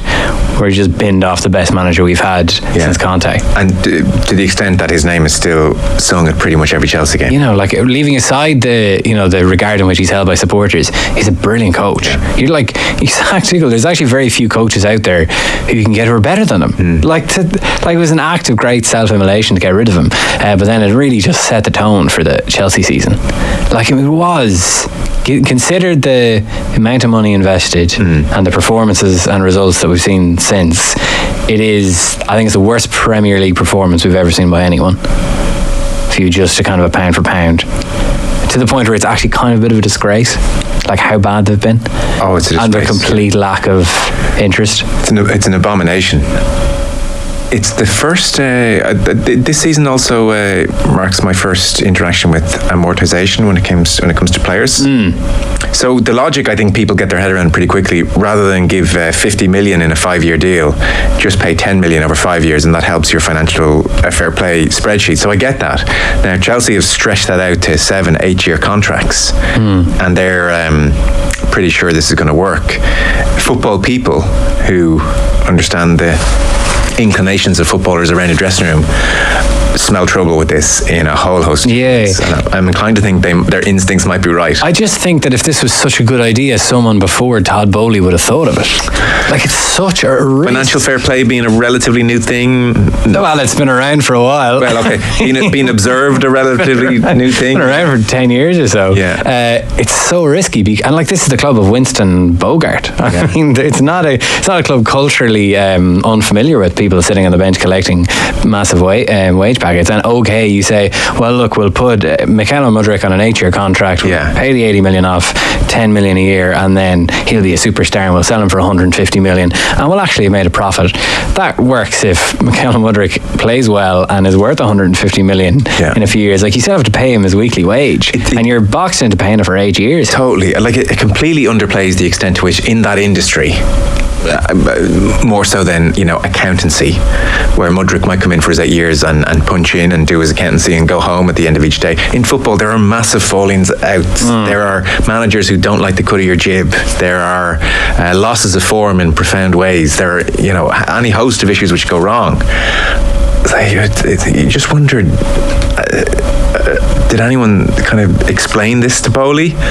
And if they did he just dismiss it as, no, trust me, I'm the smartest guy in the room? Or maybe it wasn't explained to him. Maybe there's just a room of yes people. I'm fascinated to know. There's going to be a really good book about this in about 3-4 years. Oh, yes, fantastic. Yeah. And Mudryk is obviously not yet proved worth the crazy amount of money. But it was funny, I mentioned, if you were listening to Pat, you would have heard that, that exchange between Micah Richards and Jamie Carragher, where Micah was parroting. Well, a lot of people are saying that next year Chelsea, Pochettino, throwing a striker, that's going to be good. And Carragher said, is it? Like, who are these good players you're talking about? They're not ready. And Pat Nevin said last night, having looked at the last couple of games, which I appreciate may not have been the best audition or best environment for a young player to shine, but he said, in my view, a whole bunch of them are not ready for next year. So if you want to keep those on an 8-year deal, then you still have to have your squad of about 25 or 30 if you're Pochettino. Yeah. Like, it's everything about it is treacherous. Oh yeah. I have a Mudryk story. Go on. We were in Poland for Ireland-Ukraine last year. I came in having gone out for a couple of very cheap Polish beers and met Mikel Mudryk getting a McDonald's Deliveroo in the lobby of the hotel. Todd Bowley consulted me. They might have saved you 80 million quid there, pal. 8 years at McDonald's will add up. And then obviously, like the maddest thing that Bowley did, obviously the Potter thing was interesting. We're told every weekend we read something in the Telegraph or another such English newspaper that this is a long-term project. Yeah. Right up until the moment they pushed the eject button. Again, I see that crystallises the point about them on paper understanding how the world of accountancy would work, but then football being so different, and with their Potter plan and the absolute, promise that this is a long-term thing. It's like no one sat down and said, we see, Todd, what tends to happen here is like the crowd turn and then it becomes toxic and then you just have to fire him. Yeah. And then they had to throw to appease them. But pick Frank Lampard. Well, I mean, this is the ultimate kind of counterintuitive Todd Bowley thinking. Who have we got? I mean, a lot of people have been Chelsea manager, but a lot more have not. Why don't we get the one guy we know isn't good enough to do it? Well, on that point, and they brought him in. You picked out 2 clips. One of them was the Conte exit interview.